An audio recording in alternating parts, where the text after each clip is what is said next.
नमस्कार दोस्तों, मैं हृदय मिश्रा आप सभी का स्वागत करता हूं। कैसे हैं आप लोग। देखिए, आज हम लोग उत्तर प्रदेश विशेष जो है यूपी स्पेशल है उसके कुछ करंट अफेयर्स को करने का प्रयास करेंगे। और ये करंट अफेयर्स जो है हमारा मार्च महीने का है। ठीक है, मार्च महीने करंट अफेयर्स है, अप्रैल वाला आपको जल्दी मिल जाएगा। इसमें हम लोग पहले व्याख्या देखेंगे, मतलब जो टॉपिक होगा उसको चर्चाओं में जो रहे हैं टॉपिक उनको पढ़ेंगे हम लोग। उसके बाद उस टॉपिक पर बेस्ड जो प्रश्न बनेगा उस पर हम लोग डिस्कस करेंगे आपसे। ठीक है, और आप जानते होंगे कि आपकी जो भी आगामी परीक्षा है, लेखपाल की है, लोअर पीसीएस की है या बाकी अन्य कई परीक्षाएं हैं, उन सभी परीक्षाओं में आपके लिए करंट अफेयर्स के रूप में उत्तर प्रदेश विशेष, चाहे वो आपका स्टैटिक पोर्शन हो और चाहे वो आपका डायनेमिक पोर्शन हो, दोनों चीजें आपके एग्जाम में पूछी जाती हैं। इसलिए इस कंटेंट को आपको बहुत ही बेहतर ढंग से करने का प्रयास करना है और इस बात को स्पष्टतापूर्वक आप समझ लीजिएगा। जहां लगे कि यह पॉइंट बहुत महत्वपूर्ण है उसको क्या करना है, आपको एक कॉपी लेकर के उसमें नोट करते हुए चले जाना है। ठीक है,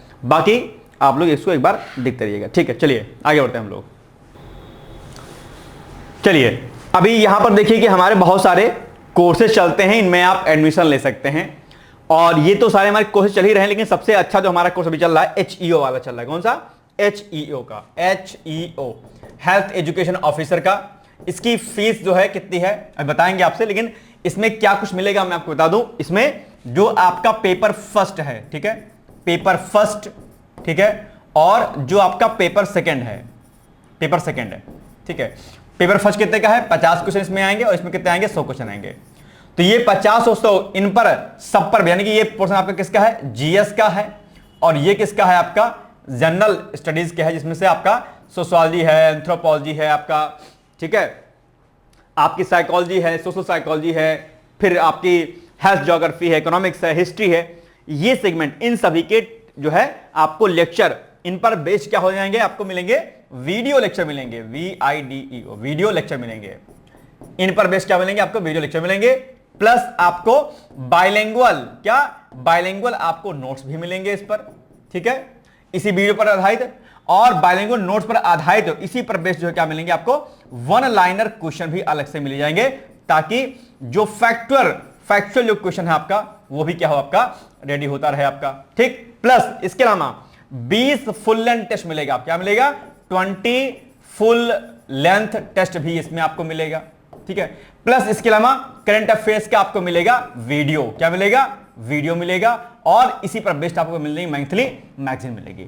इतनी चीजें मिलेंगी। और संघ का समाधान के लिए आप जो है हमारे कांटेक्ट नंबर पर संपर्क कर सकते हैं। तो ये HEO का जो है हमारा बैच बहुत अच्छा है और इसके लिए फीस इसकी रखी गई है 5000, लेकिन अभी आपको मिल जाएगा ऑफर में 50% डिस्काउंट के साथ में। ये मिल जाएगा आपको ओनली 2500 रुपए में।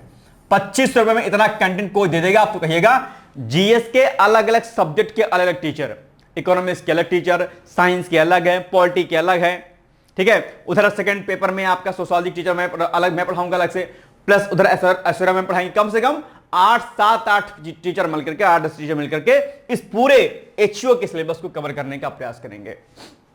तो मैं आपसे उम्मीद करता हूं कि आप इस बैच को लेंगे। और इसके अलावा जो हमारे अनदर बैचेस हैं यहां पर, जैसे पीसीएस फाउंडेशन कोर्स है आपका, पीसीएस प्री है ओनली, संकल्प बैच है, अभ्युदय बैच है, इलाहाबाद हाई कोर्ट है, लेखपाल है, ये सारे बैचेस आपको यहां पर देखने को मिल रहे हैं, ठीक है।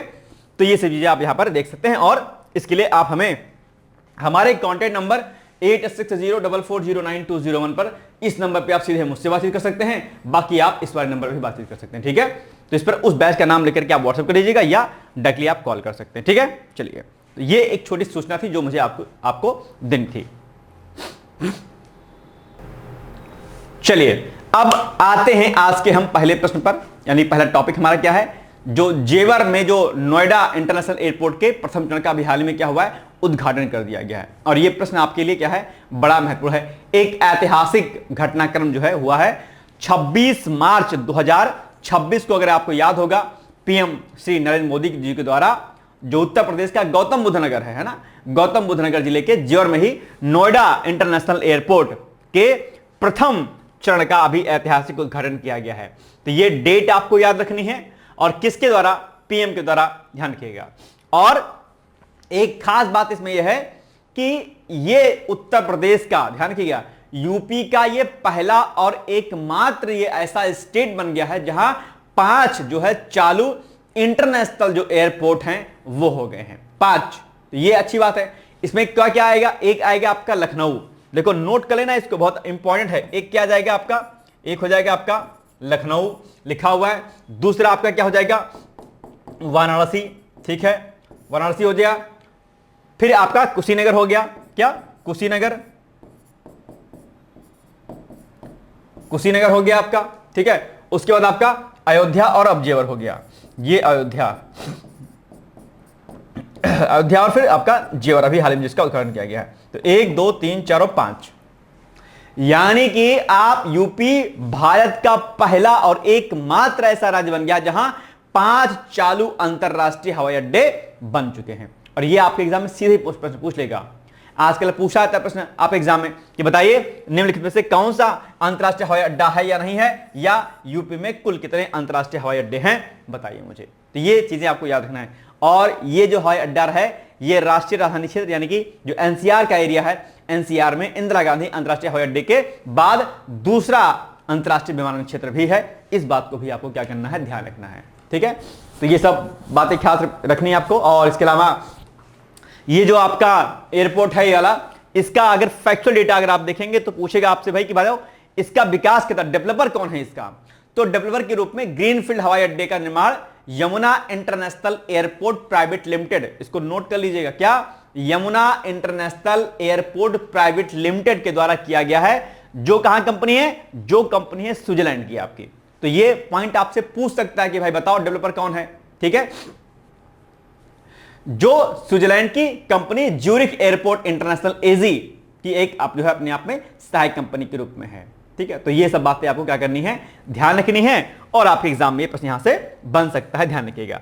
ये पॉइंट यहां पर वही वाला लिखा हुआ है जो मैंने अभी आपको बताया है कि भाई विकास करता कौन है, ये यहां पर पॉइंट लिखा गया है जो कि आपके लिए क्या है, इंपॉर्टेंट है, ठीक। क्या देखिएगा, बस बाकी इसको आप छोड़ सकते हैं, इतना कोई इंपॉर्टेंट पॉइंट यहां पर आपके सामने नहीं दिया गया कि हाँ भाई पढ़ना है आपको, ठीक है।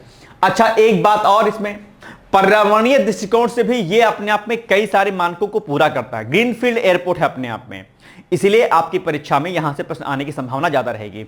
यह भारत का पहला हवाई अड्डा है जिसे नेट जीरो एमिशन की अवधारणा पर विकसित किया गया है। नेट जीरो, अच्छा नेट जीरो आप जानते होंगे है ना, नेट जीरो। अच्छा एक प्रश्न आता है एग्जाम में कि सरकार ने नेट जीरो का लक्ष्य कब तक रखा हुआ है ना, नेट जीरो, इसका मतलब क्या होता है जानते हैं? इसका लक्ष्य रखा गया नेट जीरो का 2070 का मतलब कि 2070 तक हमें एक ऐसा माहौल बनाना है कि हम जितना कार्बन हम जितना एमिशन करें, जितना कार्बन एमिशन करें उतना क्या करें, हम उसको ऑब्जर्व कर ले जाएं अलग अलग प्रक्रियाओं के द्वारा। यानी कि जितना कार्बन निकले उतना हम किसी तरीके से उसको एब्जॉर्ब कर लें, दैट्स कॉल्ड जीरो कार्बन या जीरो कार्बन एमिशंस कह सकते हैं इसको, जिसका लक्ष्य 2070 रखा गया है। अब यानी कि जितना कार्बन निकलेगा उतना हम एब्जॉर्ब कर लेंगे तो बैलेंस हो गया, बराबर हो गया, यानी कि प्रदूषण नहीं फैलेगा। तो जो ये आपका जेवर एयरपोर्ट बना है ये नेट जीरो एमिशन की कॉन्सेप्ट पर क्या है, बेस्ड है अपने आप, यानी कि ये 100% ग्रीन एनर्जी का उपयोग यहां पर किया जा रहा है। इस एयरपोर्ट की सबसे खास और सबसे अच्छी बात है, ठीक है, यह बात ध्यान रखिएगा। इसे Delhi Varanasi high speed rail corridor, नमो भारत और यमुना एक्सप्रेस से सीधे जोड़ा जा रहा है, जो इस देश का सबसे बेहतरीन मल्टी मॉडल ट्रांजिट हब जो है बनता हुआ दिखाई देगा अपने आप पे। तो ये इसलिए कई मामलों में जो जेवर एयरपोर्ट है ये आपके एग्जाम के लिए क्या है, बड़ा महत्वपूर्ण है। सारी बातें मैंने यहां पर बता दी हैं आपको, वही चीज में। बाकी नमो भारत RRTS के बारे में आप जानते होंगे है ना, इसका भी उद्घाटन पीएम मोदी ने किया था। यहां से प्रश्न आपके एग्जाम में बन जाएगा, इसको भी आपको क्या करना है, रेडी कर लेना, ठीक है भाई, कोई दिक्कत तो नहीं है, आसान है। या देखिएगा अब इसी पर बन जाएगा छोटा सा आपके सामने क्या प्रश्न, जिसका उत्तर आपको देना है। अब आप लोग इसका उत्तर बताइएगा कि अभी हाल ही में उत्तर प्रदेश के किस जिले में नोएडा इंटरनेशनल एयरपोर्ट के प्रथम चरण का उद्घाटन किया गया है, जिसके बाद उत्तर प्रदेश 5 चालू अंतरराष्ट्रीय हवाई अड्डों वाला देश बन गया है, राज्य बन गया है। 5 इंटरनेशनल एयरपोर्ट बन जाएंगे भाई, ये पॉइंट आपको याद रखना है, ठीक है, बिल्कुल भूलना नहीं है आपको, बिल्कुल भी। अब आप बताइए कि इसका एग्जैक्टली जो उत्तर हो जाएगा वो क्या हो जाएगा। डेट भी याद रखना है कि कब इसका उद्घाटन किया गया, ठीक है, भूलना नहीं है भैया इसको। तो अभी सिंपल सी बात है, गौतम बुद्ध नगर, यानी कि इसका क्या हो जाएगा उत्तर, B is the right answer आपका। यानी कि पीएम मोदी के द्वारा कब 28 मार्च 2026 को उत्तर प्रदेश के गौतम बुद्ध नगर जिले के जेवर में, ठीक है, नोएडा इंटरनेशनल एयरपोर्ट के प्रथम चरण का उद्घाटन अभी हाल ही में किया गया है। और 5 अंतरराष्ट्रीय हवाई अड्डों के साथ में यूपी एक ऐसा पहला राज्य बन गया अपने आप पे। ठीक है भाई, चलिए नेक्स्ट है, राष्ट्रपति द्वारा वृंदावन में रामकृष्ण मिशन सेवाश्रम के ऑन्कोलॉजी ब्लॉक का अभी हाल ही में क्या किया गया है, उद्घाटन किया गया है। चर्चाओं में भी रहा है। रामकृष्ण मिशन के बारे में आप जानते होंगे, रामकृष्ण परमहंस के बारे में भी आप जानते होंगे, और स्वामी विवेकानंद जी के बारे में भी आप जानते होंगे, नववेदांत के जनक के रूप में जाने जाते हैं। तो रामकृष्ण मिशन पर भी प्रश्न पूछता जाता था आपके एग्जाम में। आपके एग्जाम में विवेकानंद जी पर भी प्रश्न पूछा जाता है, तो इसलिए यह हो जाएगा आपके लिए क्या इंपॉर्टेंट। मार्च 2026 में भारत की जो प्रेसिडेंट हैं महोदया राष्ट्रपति श्रीमती द्रौपदी मुर्मू जी ने उत्तर प्रदेश यात्रा के दौरान मथुरा जिले में ही क्या किया था, मथुरा जिले का जो वृंदावन जो एक प्लेस है वहां पर ऐतिहासिक रामकृष्ण मिशन सेवाश्रम, क्या रामकृष्ण मिशन सेवाश्रम, ठीक है, में एक नवनिर्मित अत्याधुनिक ऑन्कोलॉजी ब्लॉक यानी कि कैंसर उपचार केंद्र का क्या किया है, उद्घाटन किया है आप। ठीक है, ध्यान रखिएगा। अच्छा, बात कैंसर की आ गई है, तो कैंसर को लेकर भी आप लोग जानते होंगे सरकार कैंसर को लेकर के बहुत सारे प्रोग्राम वगैरह चला रही है, आप जानते होंगे। ठीक है, तो ये माफ कीजिएगा, ये पॉइंट ध्यान रखिएगा आप लोग कि कई बार क्या होता है कि देखो जब भी आप कोई चीज पढ़ें तो जो छोटे छोटे शब्द जो आते रहते हैं उनको पकड़ के तुरंत उसको समय उसका ऑपरेशन कर दिया करिए। जैसे कैंसर आ गया चर्चाओं में, अब कैंसर पर कई प्रकार की दवाइयां विकसित की गई हैं, कैंसर हॉस्पिटल कई सारे लैब खोली जाती हैं, कैंसर को लेकर सरकार लक्ष्य हासिल करती है रखती है, तो ऐसी चीजें भी आपको याद रखनी चाहिए। बाकी ये जो नया जो ऑन्कोलॉजी ब्लॉक यानी कि जो सेंटर बनाया गया है कैंसर उपचार केंद्र, ठीक है, ये खासकर इसका मुख्य उद्देश्य जो है क्या होगा, जो आपका ब्रज का जो एरिया है जिसमें मथुरा, आगरा, अलीगढ़ जैसे क्षेत्र आते हैं और उसके आसपास के जो अन्य क्षेत्र आएंगे वहां पर गरीब और जो भी बेचारे मजदूर होते हैं जिनकी आय बहुत कम है उनको रियायती दरों पर जो है एक विश्वसनीय, एक क्वालिटेटिव जो है क्या करना, कैंसर के उपचार की सुविधा उपलब्ध कराना, ये क्या है वहां पे उसमें सुविधा दी गई। इसमें आपका लीनियर एक्सेलेरेटर और पेट सिटी स्कैन, क्या पेट सिटी स्कैन और अन्य रेडियोथेरेपी और डायग्नोस्टिक जो मशीनें होती हैं वो इस कैंसर उपचार केंद्र में क्या की गई हैं, स्थापित की गई हैं। तो ये मथुरा और मथुरा के आसपास के क्षेत्रों में, ब्रज के क्षेत्र में ये जो गरीब लोग हैं उनके लिए बड़ा मददगार साबित होगा, ध्यान रखिएगा आप लोग। ठीक है भाई, याद रहेगा। चलिए, तो कृष्ण के भक्त लोग जो भी आप लोग हैं, हम भी कृष्ण के भक्त हैं, तो ये वहां पर ब्रज के क्षेत्र के लिए एक अच्छी बात है अपने आप पे। ठीक है, याद रखिएगा इस पॉइंट को। इसमें कई सारे पॉइंट इंपॉर्टेंट हो जाती हैं आपके लिए। अच्छा, बाकी आप अगर रामकृष्ण मिशन सेवाश्रम की बात करते हैं तो आप जानते होंगे कि रामकृष्ण सेवा मिशन जो सेवाश्रम है वृंदावन की स्थापना 1907 में होती है। ये ध्यान रखिएगा, 1907 में स्वामी विवेकानंद के प्रत्यक्ष शिष्यों के द्वारा, मतलब शिष्यों के द्वारा की गई थी, और 119 वर्षों में इन्हें कई सारे काम इन्होंने लगातार किए हैं। तो बाकी ये जो केंद्र बनाया गया है ये कैंसर वाला, इसमें केंद्र सरकार के स्वास्थ्य मंत्रालय के अनुदान के साथ साथ में निजी स्तर का भी फंड इसमें मिला है अपने आप पे। ठीक है, और ये जो है खासकर पीपीपी पब्लिक प्राइवेट पार्टनरशिप के रूप में जो है बनाया गया, पीपीपी मॉडल पर बनाया गया है। ठीक, ये खास बातें हैं इसकी, इसको आपको क्या करना है, ध्यान रखना। अब इस पर जो है बन जाएगा क्या, आपके छोटा सा प्रश्न बताइएगा, इसका उत्तर क्या हो जाएगा आपके लिए, बताइएगा। मार्च 2026 में भारत की राष्ट्रपति द्रौपदी मुर्मू द्वारा उत्तर प्रदेश के किस स्थान पर स्थित ऐतिहासिक रामकृष्ण मिशन सेवाश्रम में एक अत्याधुनिक ऑन्कोलॉजी ब्लॉक यानी कि कैंसर केंद्र का, उपचार केंद्र का उद्घाटन किया गया है? वाराणसी, प्रयागराज, वृंदावन, गोरखपुर, क्या हो जाएगा इसका एग्जैक्टली उत्तर, मुझे बताइएगा इसका उत्तर क्या हो जाएगा। आसान है, कोई कठिन नहीं कि आप ना बता पाए। अभी हमने आपको बताया वृंदावन में इसका उद्घाटन किया गया है, C is the right answer. ठीक है भाई, कोई दिक्कत तो नहीं, आसान है। चलिए,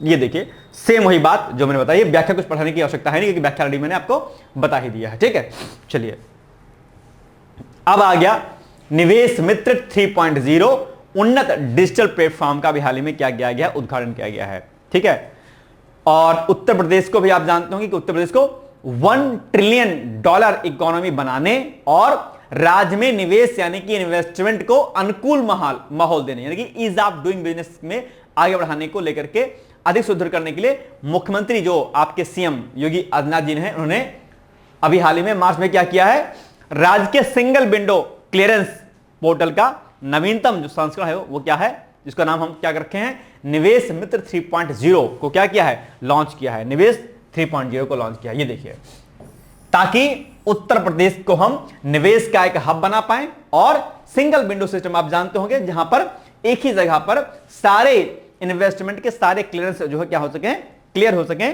बहुत इधर उधर की भाग दौड़ जो है ना करनी पड़े अपने आप में। ये अल्टीमेटली क्या है, उद्देश्य रहा है अपने आप पे। तो ये बात आपको ध्यान रखनी है कि निवेश मित्र जो अपने आप में 3.0 है, ये उत्तर प्रदेश में निवेश को आकर्षित करने के लिए उत्तर प्रदेश की जो ये प्लेटफॉर्म है, ये निश्चित तौर पर एक बड़ा कदम आपको देखने को इसमें मिलेगा।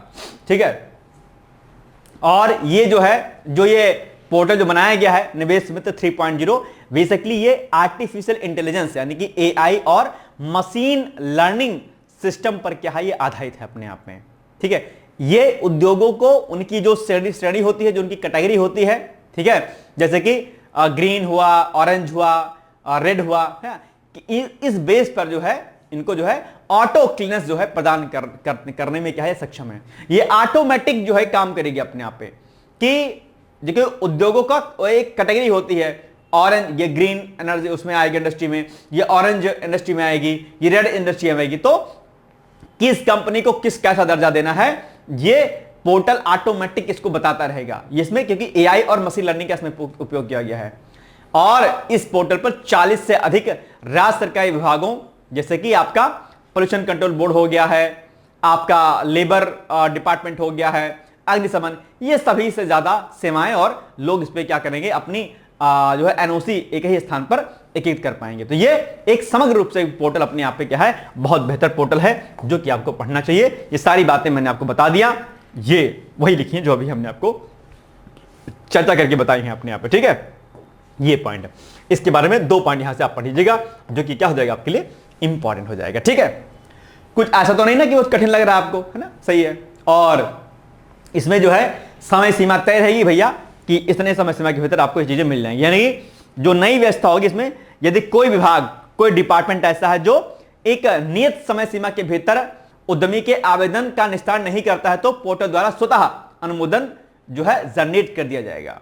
यानी कि इसमें कैसा सिस्टम है कि किसी कंपनी ने आवेदन किया और उस आवेदन को जो है अप्रूव पर्टिकुलर डिपार्टमेंट ने नहीं किया, बाय द वे टाइम लग गया, तो ये जो पोर्टल है क्या करेगा, ये ऑटोमेटिक जो है उस कंपनी को अप्रूवल प्रदान कर देगा, ताकि देर ना लगे।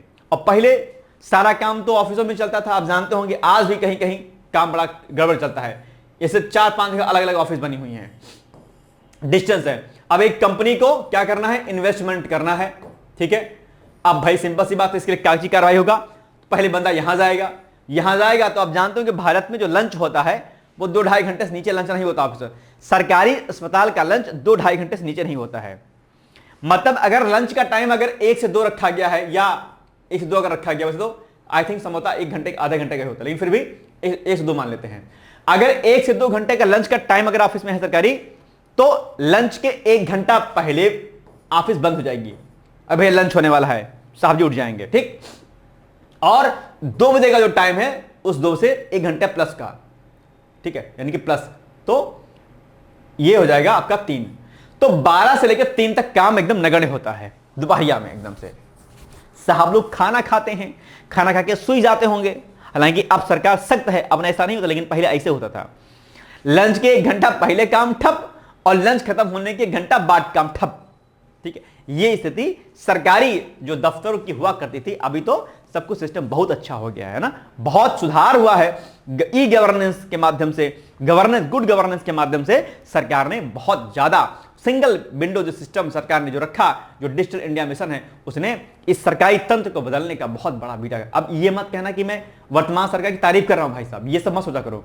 जो सरकार काम वर्तमान कर रही है उसके हम उस पर बात बता रहे हैं आपसे कि क्या सुधार हुआ है। ठीक है, चलिए, तो ये सब चीजें यहां पर की गई हैं, इससे निश्चित तौर पर चीजें बढ़िया हो गई हैं अपने आप पे। ठीक है, यानी कि इस पोर्टल ने उत्तर प्रदेश को ईज ऑफ डूइंग बिजनेस की राष्ट्रीय रैंकिंग में अचीवर्स की श्रेणी में बनाए रखने में एक अपनी बहुत महत्वपूर्ण भूमिका को क्या किया है, अदा किया है। यानी अब इसमें इन्वेस्टमेंट बहुत सुंदर ढंग से आ रहा है अपने आप पे। ये उत्तर प्रदेश के लिए क्या है, बहुत अच्छी बात है। ठीक है, यही सारी बातें हमने आपको बता दी जो भी हमने आपको यहां पर लिखी हैं। सेम वही बातें अपने आप पे है ना, कि भाई इसमें उत्तर प्रदेश को ईज ऑफ डूइंग बिजनेस की राष्ट्रीय रैंकिंग में अचीवर्स श्रेणी में बनाए रखने में सबसे निर्णायक भूमिका को अदा किया है इस पोर्टल के माध्यम से। अब बन जाएगा इसमें छोटा सा प्रश्न जिसका उत्तर आपको देना है। बताओ, उत्तर प्रदेश सरकार द्वारा राज्य में औद्योगिक विकास और ईज ऑफ डूइंग बिजनेस को बढ़ावा देने के लिए हाल ही में कौन सा आर्टिफिशियल इंटेलिजेंस आधारित उन्नत single window clearance digital platform launch किया गया है? क्या है लॉन्च किया गया है, बताइए मुझे। बहुत आसान सा प्रश्न है, कुछ कठिन नहीं है कि जो आप ना बता पाए, आसान ही है, बहुत आसान है। उम्मीद करता हूं कि आप बता देंगे मुझे। निवेश सारथी 3.0, उद्योग मित्र 3.0, व्यापार सुगम या फिर निवेश मित्र 3.0। अब इससे आसान प्रश्न मैं आपसे क्या पूछूं? अभी तो बताया मैंने आपको, निवेश मित्र 3.0 D is the right answer. ठीक है, आसान है, कुछ कठिन नहीं है, अब ध्यान रखिएगा। चलिए बस बाकी व्याख्या वही है जो हमने आपको बताई है, व्याख्या पढ़ने की आपको आवश्यकता नहीं है। ठीक है, चलिए नेक्स्ट है, बाबीना फील्ड फायरिंग रेंज में युद्धाभ्यास अमोघ ज्वाला संपन्न। आप जानते होंगे कि युद्धाभ्यास जो मिलिट्री एक्सरसाइजेस होती हैं वो आपके लिए बड़ी इंपॉर्टेंट होती हैं। मार्च 2026, क्या मार्च 2026 में उत्तर प्रदेश के झांसी का आपको जो जिला आता है में जो एशिया की सबसे बड़ी फायरिंग रेंजों में से एक बाबीना फील्ड फायरिंग रेंज में, ठीक है ये लिखा हुआ है, बाबीना फील्ड फायरिंग रेंज में भारतीय सेना की दक्षिणी कमान का 13 दिवसीय सघन युद्धाभ्यास क्या है, अमोघ ज्वाला। अमोघ ज्वाला क्या हुआ है, अभी हाल ही में संपन्न हो गया है अपने आप पे, जो कि बहुत खास बात है। ठीक है, इस युद्धाभ्यास का जो खास फोकस, जो मुख्य फोकस रहा है, नेटवर्क केंद्रित युद्ध यानी कि नेटवर्क सेंट्रिक वारफेयर रहा है। और युद्ध के मैदान में मानव रहित हवाई वाहनों या स्वाम ड्रोन्स के एकीकरण पर रहा है अपने आप पे। आजकल आप जानते होंगे कि जो युद्ध जो लड़े जा रहे हैं वो एक तरीके से ड्रोन बेस्ड होते हैं, मानव रहित वायुयान होते हैं, ताकि इसमें मनुष्यों की जो है जो उपस्थिति क्या हो कम से कम होने पाए। तो ये आजकल का प्रयास इसमें किया जा रहा है। ठीक है, इसमें इस पूरे युद्धाभ्यास में भारतीय सेना की आर्म्ड कोर, मैकेनाइज्ड इन्फेंट्री और आर्टिलरी इकाइयों ने भाग लिया। और अलग अलग जो है इसमें स्वदेशी जो अर्जुन मार्क ए टैंक रहा है, 1A टैंक रहा है, वो उसमें शामिल हुआ। ऐसे प्रकार से अलग अलग जो है चीजें इसमें रही हैं। ठीक है, बाकी उत्तर प्रदेश जो डिफेंस कॉरिडोर से अगर हम इसके संबंध की बात करते हैं तो बाबीना जो कि झांसी में है ना, झांसी उत्तर प्रदेश रक्षा औद्योगिक गलियारे का एक प्रमुख नोड है। कौन, बाबीना। आप जानते होंगे उत्तर प्रदेश रक्षा गलियारे पर कई प्रकार के प्रश्न आते हैं कि इसमें कौन कौन से एरिया आते हैं, इसको नोट कर लीजिएगा। ठीक है, ये अपने आप पे बहुत इंपॉर्टेंट प्रश्न आपके लिए हो जाएगा कि भाई ये जो आपका डिफेंस कॉरिडोर बनाया जा रहा है उसमें कौन कौन से जिले या कौन कौन से क्षेत्र आते हैं। यूपी डिफेंस कॉरिडोर, नोट कर लो जरा इसको, यूपी डिफेंस कॉरिडोर क्या है, आप मुझे कमेंट करके बता सकते हैं। कौन कौन से क्षेत्र इसमें शामिल हैं, आप इसमें भी हमको कमेंट करके बता सकते हैं, इसका उत्तर क्या हो जाएगा। ठीक है, तो ये सारी बातें यहां पर लिखी है जो मैंने अभी आपको बताई हैं, सेम वही बातें हैं। क्या है इसमें फोकस रहा, क्या नहीं फोकस रहा, सब चीजें वही हैं जो अभी हमने आपको समझाई हैं, कुछ अलग से इसमें नहीं रहा है। ठीक है, चलिए आप चाहे तो इसका स्क्रीनशॉट ले सकते हैं, जहां लगेगा मुझे इंपॉर्टेंट उसको मैं आपको बताता चलूंगा। ठीक है, चलो अब इस पर आ जाएगा छोटा सा क्या प्रश्न आपके एग्जाम में। बताओ भाई मार्च 2026 में भारतीय सेना को दक्षिणी कमान का 13 दिवसीय सघन युद्धाभ्यास अमोघ ज्वाला उत्तर प्रदेश में कहां पर संपन्न हुआ। बहुत आसान है, एकदम आसान है भाई साहब, इसको भी नहीं बता पाएंगे तो किसको बता पाएंगे। सिंपल सी बात है, ऑप्शन नंबर क्या हो जाएगा आपका, बी है ना, B is the right answer. ठीक है, चलो कोई दिक्कत तो नहीं है, आसान है। चलो नेक्स्ट, कालिंजर किला को कालिंजर किला को राष्ट्रीय भू विरासत स्थल घोषित किया गया है अपने आप में। यह भी बड़ी बात है अपने, क्या, कालिंजर किला को राष्ट्रीय भू विरासत स्थल घोषित किया गया, बड़ा महत्वपूर्ण प्रश्न है। अगर हम इसके ज्योग्राफिकल और इसकी हिस्टोरिकल बैकग्राउंड की बात करते हैं तो बुंदेलखंड क्षेत्र का जो बांदा जिला है, नोट कर लीजिएगा इसको, बांदा में हमारे बहुत खास लोग भी लगते हैं। ठीक है, तो बुंदेलखंड क्षेत्र के बांदा जिले में स्थित एक ऐतिहासिक जो आपका कालिंजर किला है ना, कलिंजर किले की पहाड़ी को मार्च 2026 यानी कि अभी हाल ही में खान मंत्रालय जो आपका है उसके अंतर्गत भारतीय भूवैज्ञानिक सर्वेक्षण यानी कि जियोलॉजिकल सर्वे ऑफ इंडिया, जिसको हम जीएसआई के नाम से भी जानते हैं, द्वारा राष्ट्रीय भू विरासत स्थल के रूप में घोषित किया गया है। ठीक है, यानी कि जियोलॉजिकल सर्वे ऑफ इंडिया ने जो आपका ये कलिंजर किले की जो पहाड़ी है इसको मार्च 2026 में क्या किया है, राष्ट्रीय भू विरासत स्थल, क्या राष्ट्रीय भू विरासत स्थल, राष्ट्रीय भू विरासत स्थल, ये बहुत इंपॉर्टेंट है आपके लिए। ठीक है, राष्ट्रीय भू विरासत स्थल के रूप में इसको क्या किया है, नामित करने का काम किया है अपने आप में। ठीक है, और खास बात क्या है कि ये जो बांदा में जो कलिंजर की पहाड़ी है मुख्य रूप से ये विंध्यन रॉक सिस्टम का क्या है, अपने आप में हिस्सा है। तो ये प्रश्न भी आपसे अलग से पूछ लेगा, कहां पर किया गया, क्या किया गया, तो ठीक अच्छी बात है, लेकिन पूछ लेगा भैया ये बताओ जो कलिंजर की जो पहाड़ियां हैं वो क्या किस रूप से हैं, तो विंध्यन रॉक सिस्टम जो आपका है उसका ये हिस्सा है।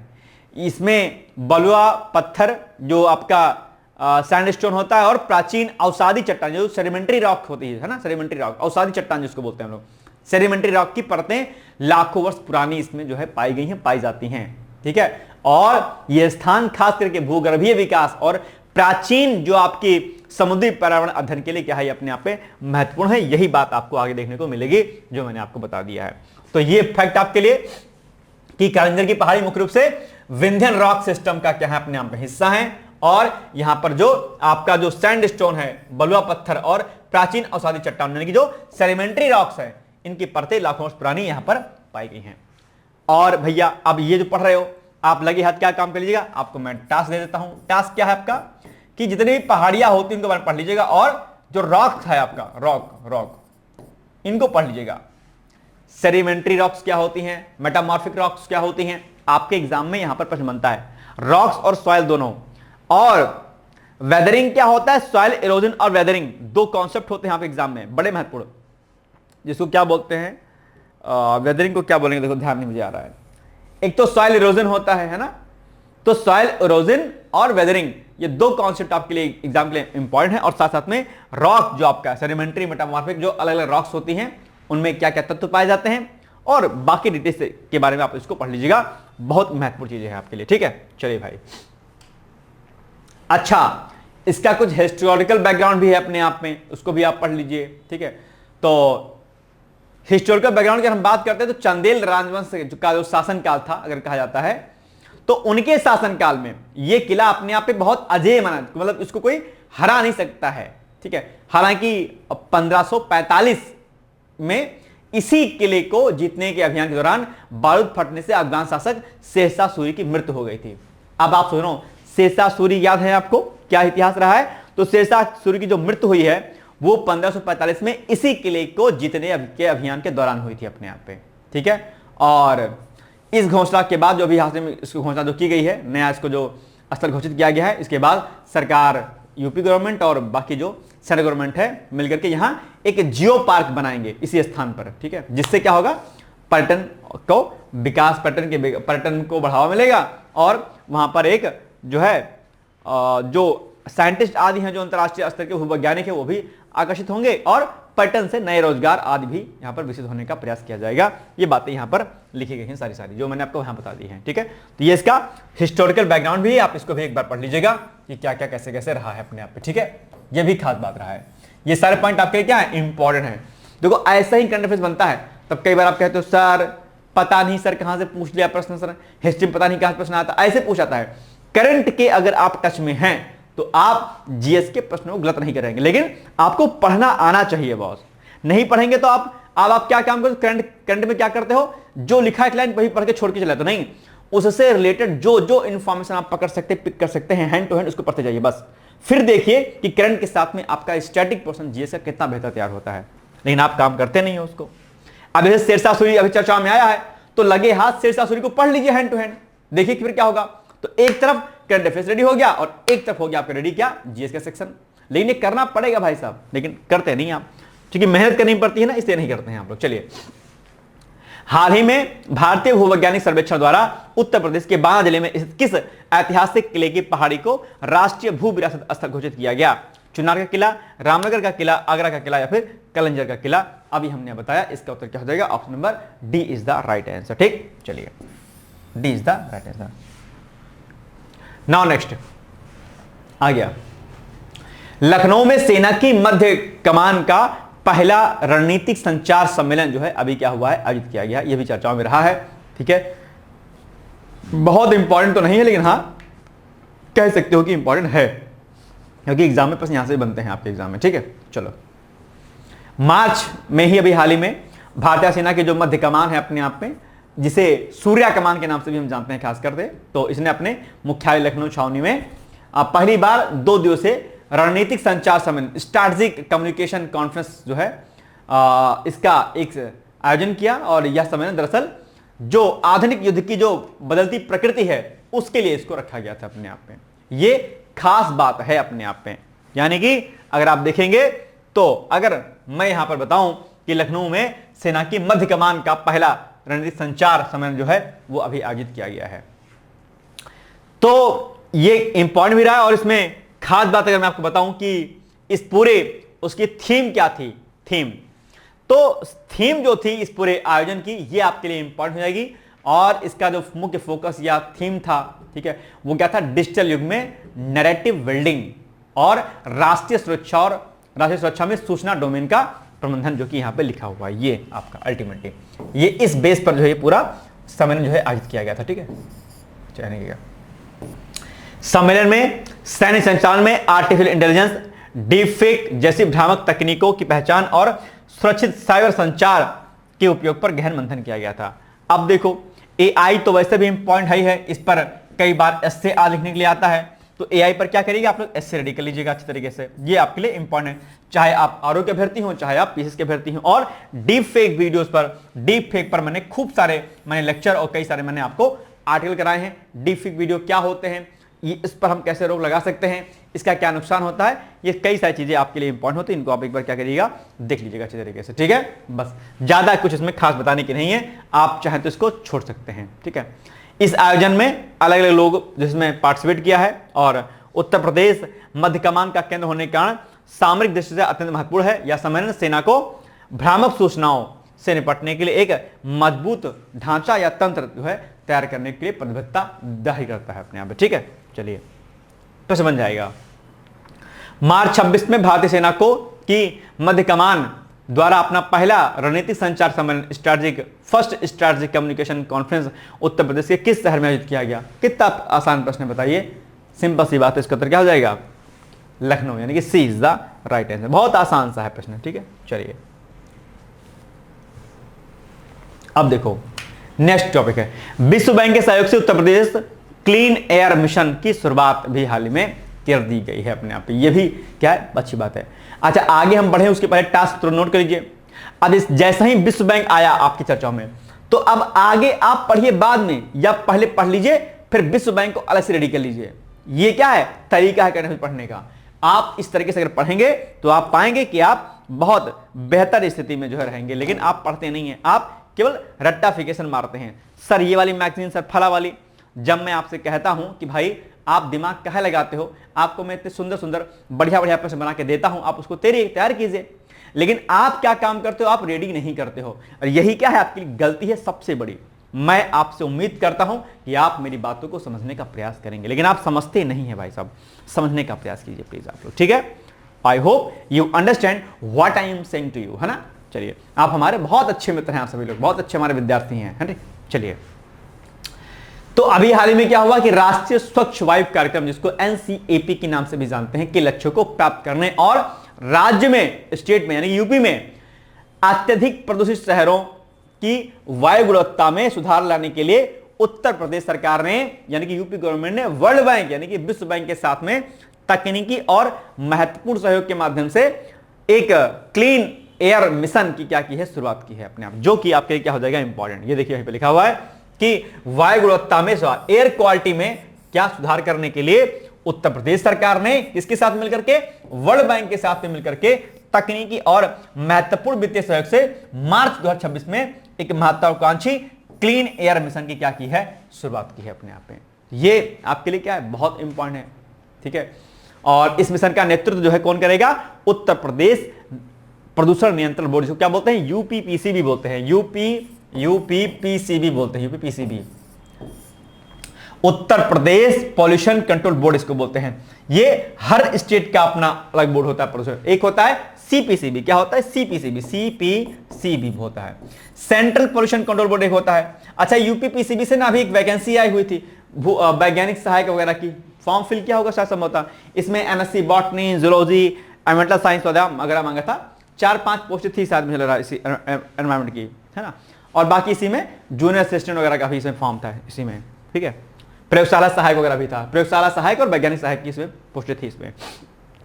तो क्लीन एयर मिशन की शुरुआत अभी हाल ही में की गई है और इसमें इसका नेतृत्व जो है Uttar Pradesh pollution control board और पर्यावरण वन एवं जलवायु परिवर्तन विभाग के द्वारा इसको किया जा रहा है अपने आप में। तो ये भी खास बात है आपके लिए, Uttar Pradesh pollution control board और सेंट्रल पॉल्यूशन कंट्रोल बोर्ड, जिसका मुख्यालय कहां पर है, दिल्ली में है, इसका मुख्यालय कहां पर है, दिल्ली में है। सीपीसीबी पर भी प्रश्न खूब सारे आपके बनते हैं, सीपीसीबी हो गया, एनजीटी हो गया, क्या एनजीटी हो गया, इन पर सब पर आप लोग डेटा तैयार कर लीजिएगा, ठीक है।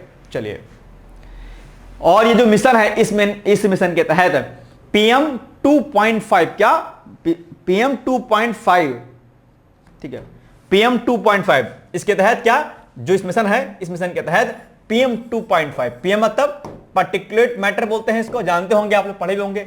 तो PM 2.5 और PM 10 पार्टिकुलेट मैटर 10 स्तर को कम करने के लिए क्या किया गया है, इसको कम करने के लिए 3 प्रमुख क्षेत्रों पर कार्य किया जाएगा। यानी कि PM 2.5 और PM 10 ये अगर हम बात करते हैं, ठीक है, तो इसको कम करने के लिए 3 खास क्षेत्र रहेंगे जिस पर काम किया जाएगा। नंबर 1 क्या काम किया जाएगा, जो पराली की समस्या जो होती है आपकी, और जो ठोस अपशिष्ट होता है, यानी कि जो सॉलिड वेस्ट होता है, उसको जलाने पर रोक लगाए जाने का प्रयास किया जाएगा और किसानों को हैप्पी सीडर और मशीनरी उपलब्ध कराया जाएगा इसके लिए, ठीक है। दूसरा, औद्योगिक जो आपका उत्सर्जन है, औद्योगिक उत्सर्जन यानी कि इंडस्ट्रियल जो प्रोडक्शन है अपने आप में, कि 24/7 ऑनलाइन रियल टाइम निगरानी की जाएगी अपने आप में कि भैया जो आप उत्सर्जन कर रहे हैं उसमें कितना पॉल्यूशन हो रहा है, कितना नहीं हो रहा है। और सार्वजनिक परिवहन में ई बसों को बढ़ावा दिया जाएगा अपने आप में, जिससे कि PM 2.5 PM 10 में क्या हो जाएगी, कमी देखने को मिलेगी। विश्व बैंक इस मिशन के लिए जो है अपने आप में ज्यादा फंडिंग कर रहा है अपने आप में, और लंबी अवधि के लिए जो है ऋण प्रदान कर रहा है एक तरीके से यूपी गवर्नमेंट को। तो ये खास बात रहेगी इस पूरे मिशन की, जो कि क्या है अपने आप में खास बात है, जो कि यहां पर लिखा हुआ है। ये देखिए सारी बातें हमने वही लिखी हैं आपको, जो मैंने अभी आपको बता दी है।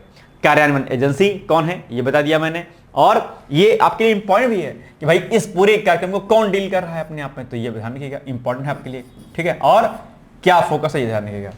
हालांकि इसमें जो लक्षित शहर है उसमें प्रथम चरण में क्या क्या रहेगा, इस मिशन के तहत राज्य के सबसे प्रदूषित औद्योगिक और शहरी केंद्रों, कानपुर जो कि सबसे पोल्यूटेड है, कानपुर हो गया, लखनऊ, गाजियाबाद, नोएडा, मुरादाबाद और आगरा को विशेष लक्षित किया गया है, क्योंकि यहां पर चीजें बहुत गड़बड़ चली, बहुत पोल्यूशन इसमें हो रहा है, इसलिए इन शहरों को पहले टारगेट करने का प्रयास किया गया है, ठीक है भाई। चलिए अब आ जाएगा प्रश्न इस पे, ये मैंने बता ही दिया है ना कि इसमें क्या क्या काम किया जाएगा, ये मैंने आपको बता दिया अभी थोड़ा सा पढ़ के, ठीक है। उत्तर प्रदेश सरकार ने राज्य के अत्यधिक प्रदूषित शहरों की वायु गुणवत्ता में सुधार लाने के लिए हाल ही में किस अंतर्राष्ट्रीय संस्था के साथ में जो है ये सहयोग किया हुआ है एयर मिशन को लेकर के, जल्दी बताइएगा।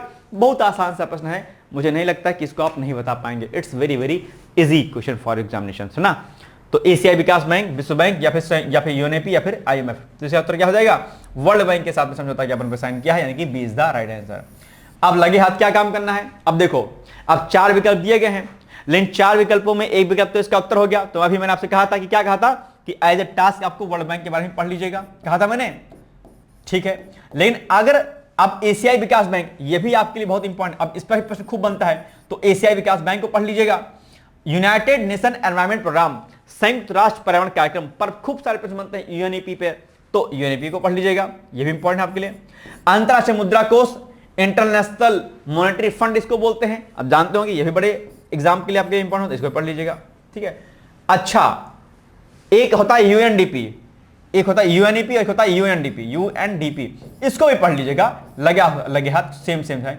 यूनाइटेड नेशन डेवलपमेंट प्रोग्राम इसको बोलते हैं, यूएनडीपी बोलते हैं इसको क्या बोलते हैं, यूएनईपी बोलते हैं, संयुक्त राष्ट्र पर्यावरण कार्यक्रम, यूनाइटेड नेशन एनवायरमेंट प्रोग्राम, है ना। तो ये आप इसको पढ़ लीजिए, ये टास्क है आपका। ऐसे ही जो है करंट अफेयर्स आपका रेडी किया जाता है भाई साहब, ध्यान रखिएगा, ठीक। चलिए, लखनऊ में अरण्य समागम राष्ट्रीय वानिकी संवाद का अभी हाल ही में क्या किया गया है, उद्घाटन किया गया है। कब किया गया, 21 मार्च को अंतर्राष्ट्रीय वन दिवस के अवसर पर। 21 मार्च को अंतर्राष्ट्रीय वन दिवस के अवसर पर उत्तर प्रदेश के सीएम कौन है, आपके उत्तर प्रदेश के सीएम कौन है, आपके योगी आदित्यनाथ जी हैं, के द्वारा लखनऊ स्थित अवध शिल्पग्राम में एक विशाल राष्ट्रीय स्तर के वानिकी संवाद, जिसका नाम क्या है, अरण्य समागम, क्या अरण्य समागम का ऑफिशियली क्या किया, इनॉग्रेशन किया है, उसका उद्घाटन किया है, ध्यान रखिएगा, ठीक है। और ये जो आपका सम्मेलन हुआ है, इस सम्मेलन के अगर हम विषय की बात करते हैं तो यह 2026 के अंतर्राष्ट्रीय वन दिवस की वैश्विक थीम पर आधारित था। तो अब आपको पता होना चाहिए कि भैया अंतर्राष्ट्रीय वन दिवस की वैश्विक थीम क्या रही है, जो वनों के नवाचार और संरक्षण में सहयोग पर केंद्रित है अपने आप पे। तो ये खास बात है। और इसमें एक खास बात और है आपके लिए, वो क्या है, वो ये है राज्य का जो वनावरण लक्ष्य है। अब ये आपके लिए बहुत इंपॉर्टेंट है, ठीक है, ये बहुत इंपॉर्टेंट है। क्या इंपॉर्टेंट है कि इस कार्यक्रम में उत्तर प्रदेश सरकार ने वर्ष 2030 तक, कब के लिए, 2030 तक के लिए राज्य के कुल भौगोलिक क्षेत्रफल, जो कुल ज्योग्राफिकल एरिया है, राज्य के कुल भौगोलिक क्षेत्रफल के 15% हिस्से को हरित आवरण यानी कि ग्रीन कवर के अंतर्गत लाने के अपने दृढ़ संकल्प को दोहराया है। वर्तमान में कितना अभी 9.23% है। तो अब आप एग्जाम में प्रश्न पूछ लेगा भैया इसी को लेकर के कि उत्तर प्रदेश सरकार ने किस वर्ष तक राज्य के कुल भौगोलिक क्षेत्रफल के 15% हिस्से को ग्रीन कवर के अंतर्गत लाने का प्रयास रखा किया है। तो आप कहेंगे 2030 तक, या इसी पर दूसरा प्रश्न बन जाएगा, क्या बनेगा कि अभी हाल ही में उत्तर प्रदेश सरकार ने 2030 तक राज्य के कुल भौगोलिक क्षेत्रफल के कितने प्रतिशत हिस्से को ग्रीन कवर या ग्रीन आवरण के रूप में डेवलप करने का लक्ष्य रखा है। आप कहेंगे कुल यूपी के कुल भौगोलिक क्षेत्रफल का 15% हिस्से को। तो दो तरीके से प्रश्न यहां से आपके एग्जाम में बन सकता है, ठीक है। बाकी एक प्रश्न तो यह बन जाएगा कि बताओ अंतरराष्ट्रीय वन दिवस कब मनाया जाता है, एक प्रश्न तो यहीं से बन जाएगा आपके, ठीक है। तो ये सब आप लोग जानते होंगे। बाकी इन सब चीजों के लिए सरकार लगातार काम कर रही है, ठीक है। और जो है सरकार वनों के बाहर पेड़ लगाने पर विशेष जोर दे रही है। इसके तहत किसानों को कृषि वानिकी एग्रो फॉरेस्ट्री अपनाने के लिए भी कार्बन क्रेडिट का सीधा वित्तीय लाभ देने की भी चर्चा चल रही है अपने आप में। तो ये भी खास बात है, अपने आप में ध्यान रखिएगा। देखो एग्रो फॉरेस्ट्री को अपनाने के लिए, अब एग्रो फॉरेस्ट्री कृषि वानिकी पर खूब प्रश्न आपके अलग एग्जाम में आता है। अब इस पर शॉर्ट नोट्स रेडी कर लीजिएगा आप लोग। इसमें प्री में प्रश्न पूछा है आपके, और आपके मेंस में प्रश्न पूछा जाता है। अब आप सामान्य करंट अफेयर्स पढ़ेंगे तो पढ़ के निकल जाएंगे, एग्रो फॉरेस्ट्री क्या नहीं पढ़ेंगे आप, लेकिन पढ़िए। मैं फिर से कहता हूं, जब भी कोई चीज आप पढ़िए तो जो छोटे छोटे शब्दावलियां जो आती हैं उन पर दिमाग लगाया करिए, यार ये क्या है, ये क्या है, ये क्या है, ठीक है। तो जब आप इस तरीके से पढ़ेंगे तो आप पाएंगे कि आप बहुत बेहतर ढंग से चीजों को कर ले जा रहे हैं, और इससे आपको एक बड़े स्तर का फायदा जो है आपको मिल जाएगा, ठीक है। ध्यान रखिएगा मेरी बात। चलो, तो अभी सरकार इस पर बड़े स्तर का काम कर रही है, आप लोग जानते होंगे। और बड़े स्तर का जब काम करती है सरकार तो निश्चित तौर पर एक बड़ा बेनिफिट देखने को मिलता है, ठीक है भाई। चलिए अब इस पर जो है आपके प्रश्न आगे बनेगा। तो बताओ कि 21 मार्च 2026 को अंतरराष्ट्रीय वन दिवस के अवसर पर उत्तर प्रदेश में अरण्य समागम का आयोजन कहां किया गया, जिसमें 2030 तक राज्य की हरित आवरण 15% करने का लक्ष्य दोहराया गया है। कहां पर यह आज सम्मेलन का आयोजन किया गया है, बहुत इंपॉर्टेंट प्रश्न ये भी आपके सामने है। बताइएगा इसका उत्तर क्या हो जाएगा। तो इसका उत्तर हो जाएगा ऑप्शन नंबर डी, यानी कि लखनऊ हो जाएगा, ठीक है। चलिए नेक्स्ट है बरेली में सिंगापुर की तर्ज पर उत्तर प्रदेश का पहला मीडिया टावर, अभी यह चर्चाओं में रहा है, ठीक है। तो उत्तर प्रदेश में जो एक रोहिलखंड का जो एरिया है, आप जानते होंगे उसको, तो रोहिलखंड क्षेत्र के प्रमुख शहर बरेली को एक नया जो है कॉमर्शियल इंफ्रास्ट्रक्चर हब बनाने की दिशा में काम चल रहा है। और इसी के अकॉर्डिंग बरेली विकास जो प्राधिकरण है अपने आप में, ठीक है, इसको बीडीए बोलते हैं अपने आप में, इसने स्मार्ट सिटी मिशन का जो लक्ष्य है उसके तहत मार्च 2026 यानी कि हाल ही में, ठीक है, राज्य का पहला जो है जो हाईटेक मीडिया टावर है उसको स्थापित करने के लिए एक जो है घोषणा भी हाल में कर दी गई है। ठीक है, और इसमें जो है इसका खास बात क्या होगी कि इसका जो टावर का डिजाइन वगैरह जो होगा वो सिंगापुर के आधुनिक व्यवसायिक जो टावर हो, जो कॉमर्शियल टावर होते हैं उसके बेस पर इसको किया जाएगा। तो ये पॉइंट यहां पे लिखा हुआ है, ये सेम जो मैंने आपको बताया है कि रुहेलखंड क्षेत्र के प्रमुख शहर बरेली को एक नया कमर्शियल और इंफ्रास्ट्रक्चर हब बनाने के लिए काम कर रहा है। कौन? बीडीए काम कर रहा है। ठीक है, तो ये अभी चर्चा में रहा है, ध्यान रखिएगा इसको भी आप लोग। इसमें कुछ खास बातें हैं, जैसे कि इसका उद्देश्य और संरचना क्या रहेगी। इसे 15 से 20 मंजिला अत्याधुनिक मल्टी स्टोरी बिल्डिंग का मुख्य उद्देश्य शहर में बिखरे हुए सभी प्रिंट मीडिया यानी कि जो समाचार पत्र होते हैं, electronic media, news channels, digital media और एफएम रेडियो स्टेशनों के कार्यालयों को एक ही छत के नीचे विश्व स्तरीय यानी कि वर्ल्ड क्लास इंफ्रास्ट्रक्चर के रूप में इसको प्रदान किया जाएगा। यानी कि एक ही छत के नीचे जो है जितने भी मीडिया सेंटर होते हैं इनको, इनकी ऑफिस को एक जगह रखा जाएगा। तो ये खास बात है अपने आप में, बहुत अच्छी बात है। और यह टावर इसमें जो है खास करके आपका 5G dedicated optical fibre network, high speed studio और बहुत सारी सुविधाएं जो यहां पर दी जाएंगी अपने आप पे, जो कि एक बड़े स्तर का होगा। और ये इसको पीपीपी मॉडल पर जो है विकसित करने का प्रयास किया जा रहा है अपने आप में। तो ये इससे जो है जनसंचार और मीडिया में जो है बड़े स्तर का फायदा आपको देखने को मिलेगा और इसमें एक बड़े स्तर का जो है निवेश किया गया है अपने आप में, जो कि आप इसको ध्यान रखिएगा। ठीक है, पब्लिक प्राइवेट पार्टनरशिप पर जो है इसको बनाया जाएगा। ठीक है, तो एक खास बातें हैं जो आपको ध्यान रखनी चाहिए। चलो आगे बढ़े हम लोग। स्मार्ट सिटी मिशन के तहत उत्तर प्रदेश का पहला मीडिया टावर जो सिंगापुर के आधुनिक व्यावसायिक टावर की तरह बनाया जा रहा है, किस शहर में स्थापित करने की घोषणा की गई है? बरेली, वाराणसी, गाजियाबाद, प्रयागराज। क्या हो जाएगा इसका उत्तर? बताओ इसका उत्तर क्या हो जाएगा? सिंपल सी बात है, ए हो जाएगा, बरेली हो जाएगा। बस कितना आसान सा उत्तर है, इसमें तो कुछ कठिन तो है नहीं कि आप कठिन बता पाएंगे। चलिए, रानीपुर टाइगर रिजर्व के निकट नए इको टूरिज्म थीम पार्क को अभी हाल ही में मंजूरी दे दी गई है। यह भी चर्चाओं में रहा है और आपको इस प्रश्न का उत्तर भी आपको पता होना चाहिए, ध्यान रखिएगा। ठीक है भाई, चलो अच्छा, 2-3 चीज इसमें और आपको ध्यान रखनी है कि कई बार गलती हो जाती है चीजों को समझने में। तो आपको अभी क्या हुआ है कि बुंदेलखंड क्षेत्र में पर्यटन और जो इकोनॉमी है वहां को विकसित करने के लिए जो है और वन्यजीव संरक्षण के लिए उत्तर प्रदेश के जो कैबिनेट है उसने क्या काम किया 2026 में चित्रकूट जिले में स्थित जो रानीपुर टाइगर रिजर्व है ना, रानीपुर टाइगर रिजर्व के बफर जोन के निकट एक अत्याधुनिक इको टूरिज्म पार्क के निर्माण को जो है क्या कर दी है, मंजूरी प्रदान कर दी है। तो ये बड़ा इंपॉर्टेंट है अपने आप में, ध्यान रखिएगा कि यूपी गवर्नमेंट या यूपी कैबिनेट ने मार्च 26 में चित्रकूट जिले में स्थित जो रानीपुर टाइगर रिजर्व है, क्या अब रानीपुर टाइगर रिजर्व कहां पर है? जो चित्रकूट जिले में है, ये भी ध्यान रखिएगा। तो यहां पर टाइगर रिजर्व का जो बफर जोन है इसके निकट एक आधुनिक इको टूरिज्म थीम पार्क के निर्माण को मंजूरी भी हाल ही में दी गई है, ध्यान रखिएगा। ठीक है, तो बाकी रानीपुर अगर आप टाइगर रिजर्व की अगर आप बात करेंगे तो ये उत्तर प्रदेश का चौथा और भारत का 53वां टाइगर रिजर्व है अपने आप में, ध्यान रखिएगा। ये खास बात है आपका, कहां गया भाई साहब? ये जो आपका रानीपुर टाइगर रिजर्व है ये क्या कह रहा है? ये अपने आप में उत्तर प्रदेश का चौथा, यूपी का क्या है? ये यूपी का 4th नंबर का और इंडिया का साथ कितना है? 54वां। 54वां जो है ये क्या है? सॉरी 53वां जो है, तो माफ कीजिएगा 53वां जो है क्या है? ये टाइगर रिजर्व है अपने आप पे, ध्यान रखिएगा, जिसको 2022 में घोषित किया गया था। और ये विंध्य पर्वत श्रृंखलाओं के उत्तरी भाग में क्या है? ये अवस्थित है, जिसको आप अभी यहां पर पढ़ सकते हैं। वही सारे पॉइंट हमने यहां पर आपको लिखी है ये। ठीक है, यूपी का कौन सा है? यूपी का आपका ये जो है चौथा है यूपी का, और भारत का ये 53वां टाइगर रिजर्व है अपने आप पे, ध्यान रखिएगा। इस नए थीम पार्क में प्राकृतिक कैनोपी वॉक, तिप्ती पार्क, नाइट सफारी का आंशिक अनुभव और बुंदेलखंड की स्थानीय जनजातीय संस्कृति जैसे कोल और भील को दर्शाने वाला एक इंटरप्रिटेशन सेंटर भी इसमें स्थापित किया जाएगा, जो कि क्या है आपके लिए बहुत ज्यादा महत्वपूर्ण है अपने आप में।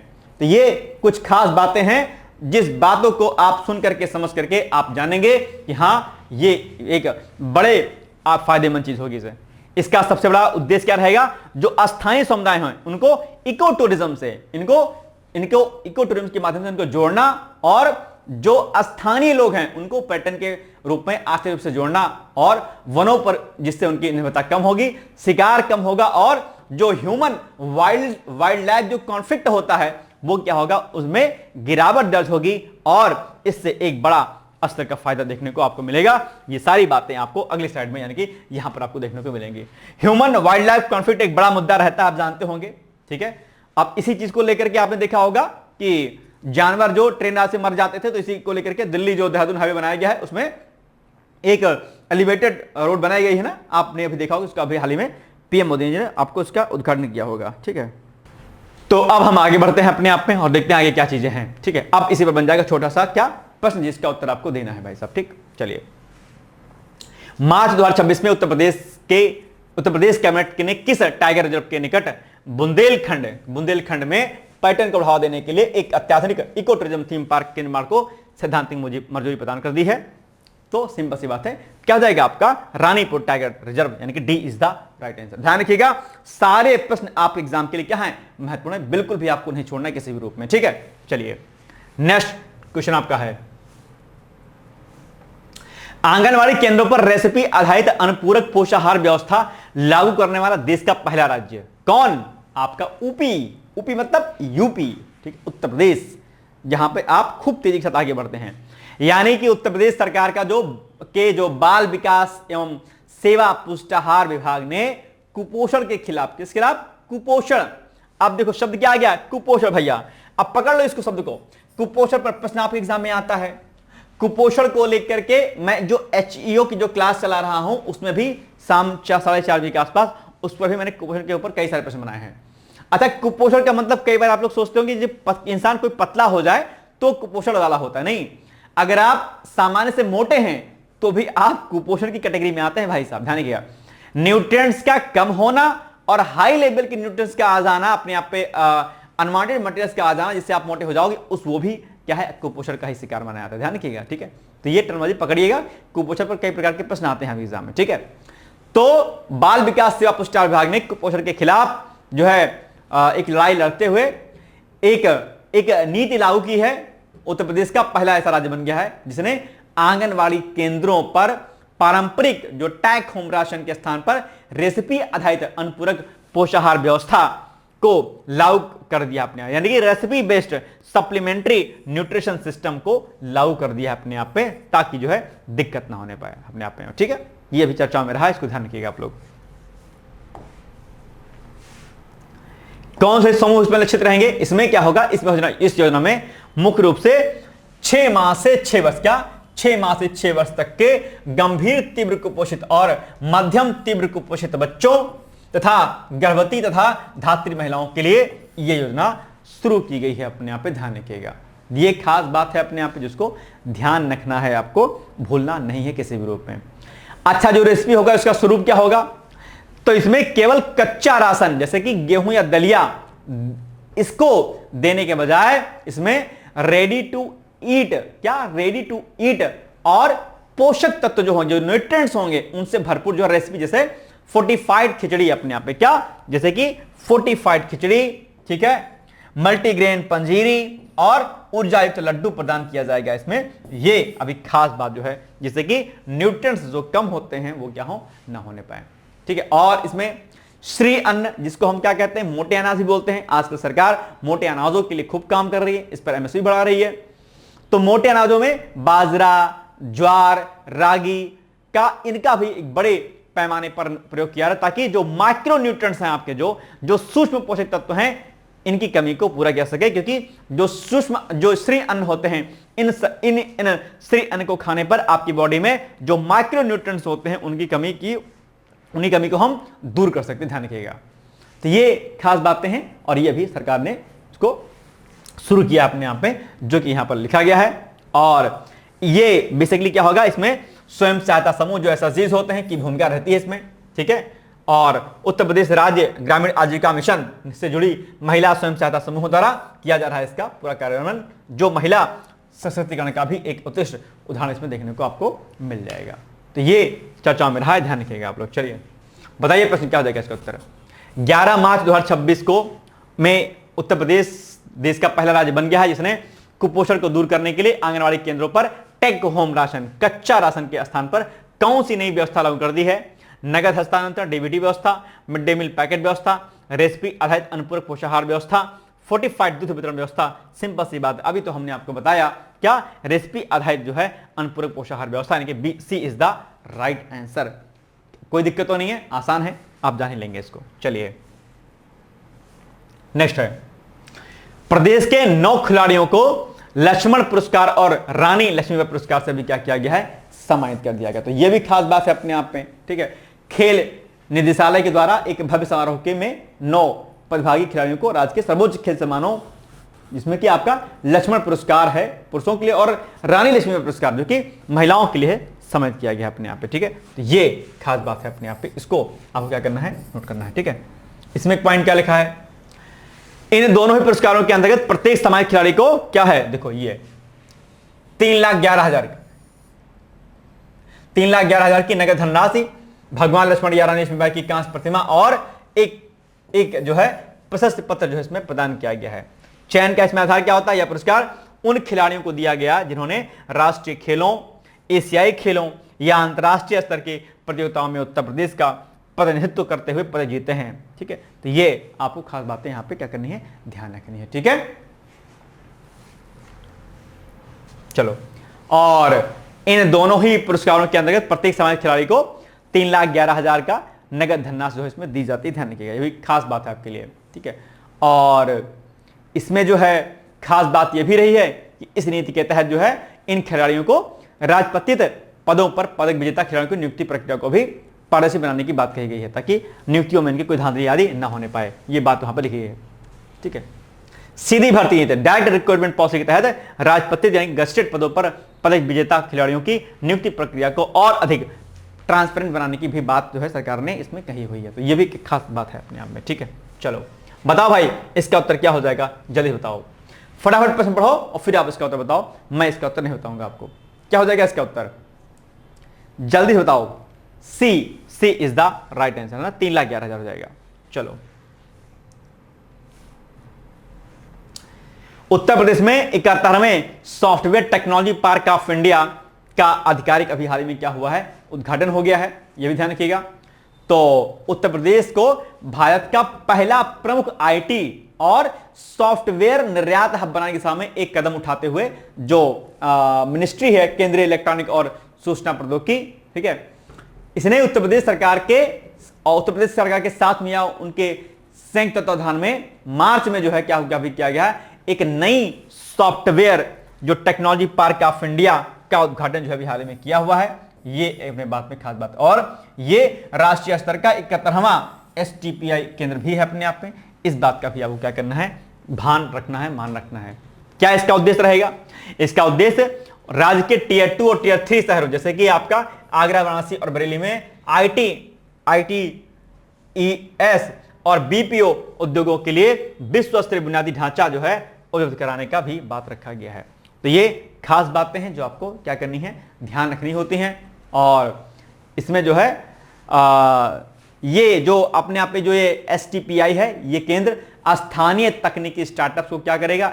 इनक्यूबेशन की सुविधा, उच्च गति का डेटा संचार नेटवर्क और वैधानिक सेवाएं भी जो है क्या करेगा? प्रदान करेगा, एक ही छत के नीचे अपने आप। तो ये बड़ी बात है जो कि आपको क्या करनी है? ध्यान रखनी है। इससे क्या हो जाएगा? इसको करने से उत्तर प्रदेश जो है सॉफ्टवेयर निर्यात में देश का एक अग्रणी राज्यों में से शामिल हो जाएगा, ठीक है।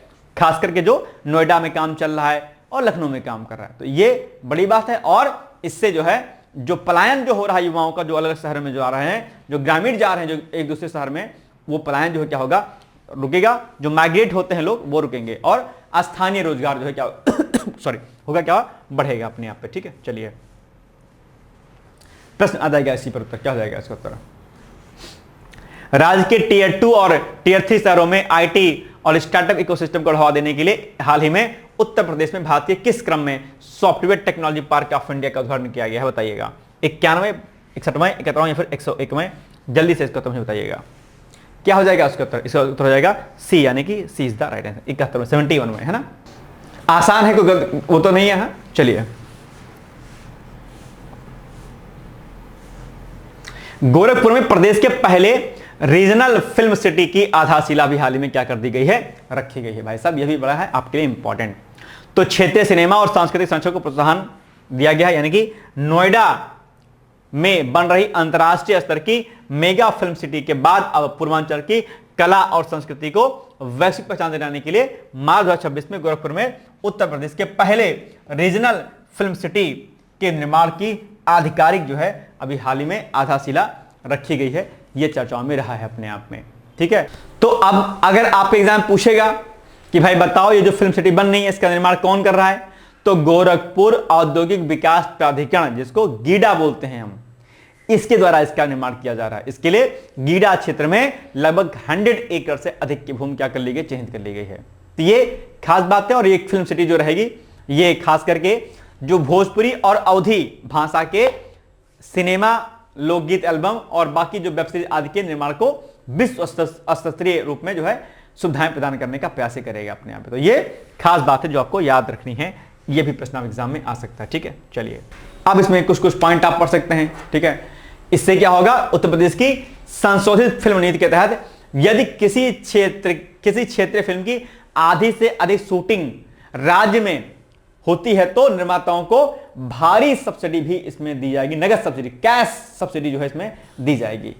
इसमें पूर्वांचल में पर्यटन और प्रत्यक्ष रोजगार में क्या हो जाएगा, भारी बढ़ोतरी देखने को मिलेगी और एक बड़े स्तर का फायदा जो है देखने को मिलेगा, ठीक है। तो ये खास बात है इसकी। चलिए अब इसी पर क्या बन जाएगा, छोटा सा प्रश्न बन जाएगा। बताओ भाई, प्रश्न मैं नहीं पूछ रहा हूं, मतलब नहीं बोल रहा हूं, आप लोग बताइए, खुद ही बताइएगा क्या हो जाएगा इसका उत्तर एग्जैक्टली, बताओ। आसान है ना, कोई कठिन नहीं है कि आप ना बता पाए। सी इज द राइट आंसर, है ना, बस आसान है, कितना आसान है, C is the right answer, ठीक है। चलिए, वन डिस्ट्रिक्ट वन प्रोडक्ट, क्या वन डिस्ट्रिक्ट वन स्पोर्ट्स के तहत 75 जिलों में खेलो इंडिया सेंटर की स्थापना जो है पूर्ण हो गई है। बड़ी बात है अपने आप पे और ये चर्चाओं में रहता है अक्सर, इसको आपको क्या करना, ध्यान रखना है। यानी कि जो इंडियन गवर्नमेंट के खेलो इंडिया मिशन और उत्तर प्रदेश सरकार की महत्वाकांक्षी एक जिला एक खेल, जैसे वन डिस्ट्रिक्ट वन प्रोडक्ट होता है, आप जानते होंगे, ठीक उसी प्रकार से वन डिस्ट्रिक्ट वन स्पोर्ट्स एक चलता है, आप जानते होंगे, ओडीओएस के नाम, जैसे उसको ओडीओपी के नाम से जानते थे, एक जिला एक उत्पाद, वन डिस्ट्रिक्ट वन प्रोडक्ट, उसी तरीके से क्या है, वन डिस्ट्रिक्ट वन स्पोर्ट, ठीक है, ओडीओएस। इसके सफल एकीकरण के परिणाम स्वरूप जो है क्या किया गया है, मार्च 2026 में राज्य के सभी 75 जिलों में खेलो इंडिया स्पोर्ट्स केंद्र की स्थापना और संचालन का कार्य जो है क्या हो गया है, पूरी तरीके से संपन्न हो गया है। यानी कि ये जो आपका ओडीओएस योजना है, इसमें क्या होगा कि इसमें प्रत्येक जिले में स्थापित खेलो इंडिया सेंटर उस जिले के विशिष्ट खेलों, जैसे कि आपका बागपत में कुश्ती होती है, पीलीभीत में तैराकी है, देवरिया में एथलेटिक्स होता है, तो इनको आगे बढ़ाने का प्रयास किया जाएगा अपने आप पे। यानी कि एक जिला एक उत्पाद की तर्ज पर खेलों को बढ़ावा दिया जाएगा। जिस प्रकार से एक जिला एक उत्पाद के अंतर्गत हर जिले के एक उत्पाद को आगे बढ़ाने के लिए सरकार ने काम किया, ठीक उसी प्रकार से हर जिले से एक खेल को आगे बढ़ाने के लिए, प्रमोट करने के लिए सरकार काम कर रही है अपने आप पे। तो ये ध्यान रखिए आप लोग, ठीक है। बस इसमें सेंट्रल और स्टेट गवर्नमेंट दोनों जो है अनुदान प्रदान करेगी, ठीक है। और इसमें 75 केंद्रों में प्रशिक्षण देने के लिए पूर्व अंतर्राष्ट्रीय और राष्ट्रीय स्तर के खिलाड़ियों का भी कोच के रूप में इसमें नियुक्त किया जाएगा। तो ये बड़ी बात है अपने आप पर। इससे ग्रामीण और अर्ध शहरी क्षेत्रों में जो खेल प्रतिभाएं जो छिपी हुई हैं, जिनको एक प्लेटफॉर्म नहीं मिल पाता है, वो इन क्षेत्रीय और ग्रामीण क्षेत्रों के जो लोग होंगे, जो बच्चे होंगे, उनको जो है आगे बढ़ने का मौका मिलेगा। ये बातें नहीं लिखी गई, ये उद्देश्य इसका लिखा गया है, ये इसका क्या है, उद्देश्य है। तो ये भी बात आपको क्या करनी है, ध्यान रखनी, ठीक है। चलो अब बताओ भाई साहब, क्या हो जाएगा इसका एग्जैक्टली उत्तर, बताओ। एक जिला एक खेल योजना के तहत उत्तर प्रदेश के सभी 75 जिलों में जमीनी स्तर पर प्रतिभाओं को निखारने के लिए किन केंद्रों की स्थापना का कार्य 100% पूरा हो गया है? तो ये आपके सामने उत्तर है, बताओ।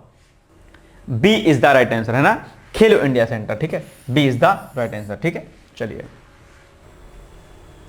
अयोध्या में सरयू नदी पर इको फ्रेंडली सोलर क्रूज सेवा का विस्तार अभी जो हाल ही में क्या किया गया है, जो कि आपके लिए क्या है, इंपॉर्टेंट है आपके लिए।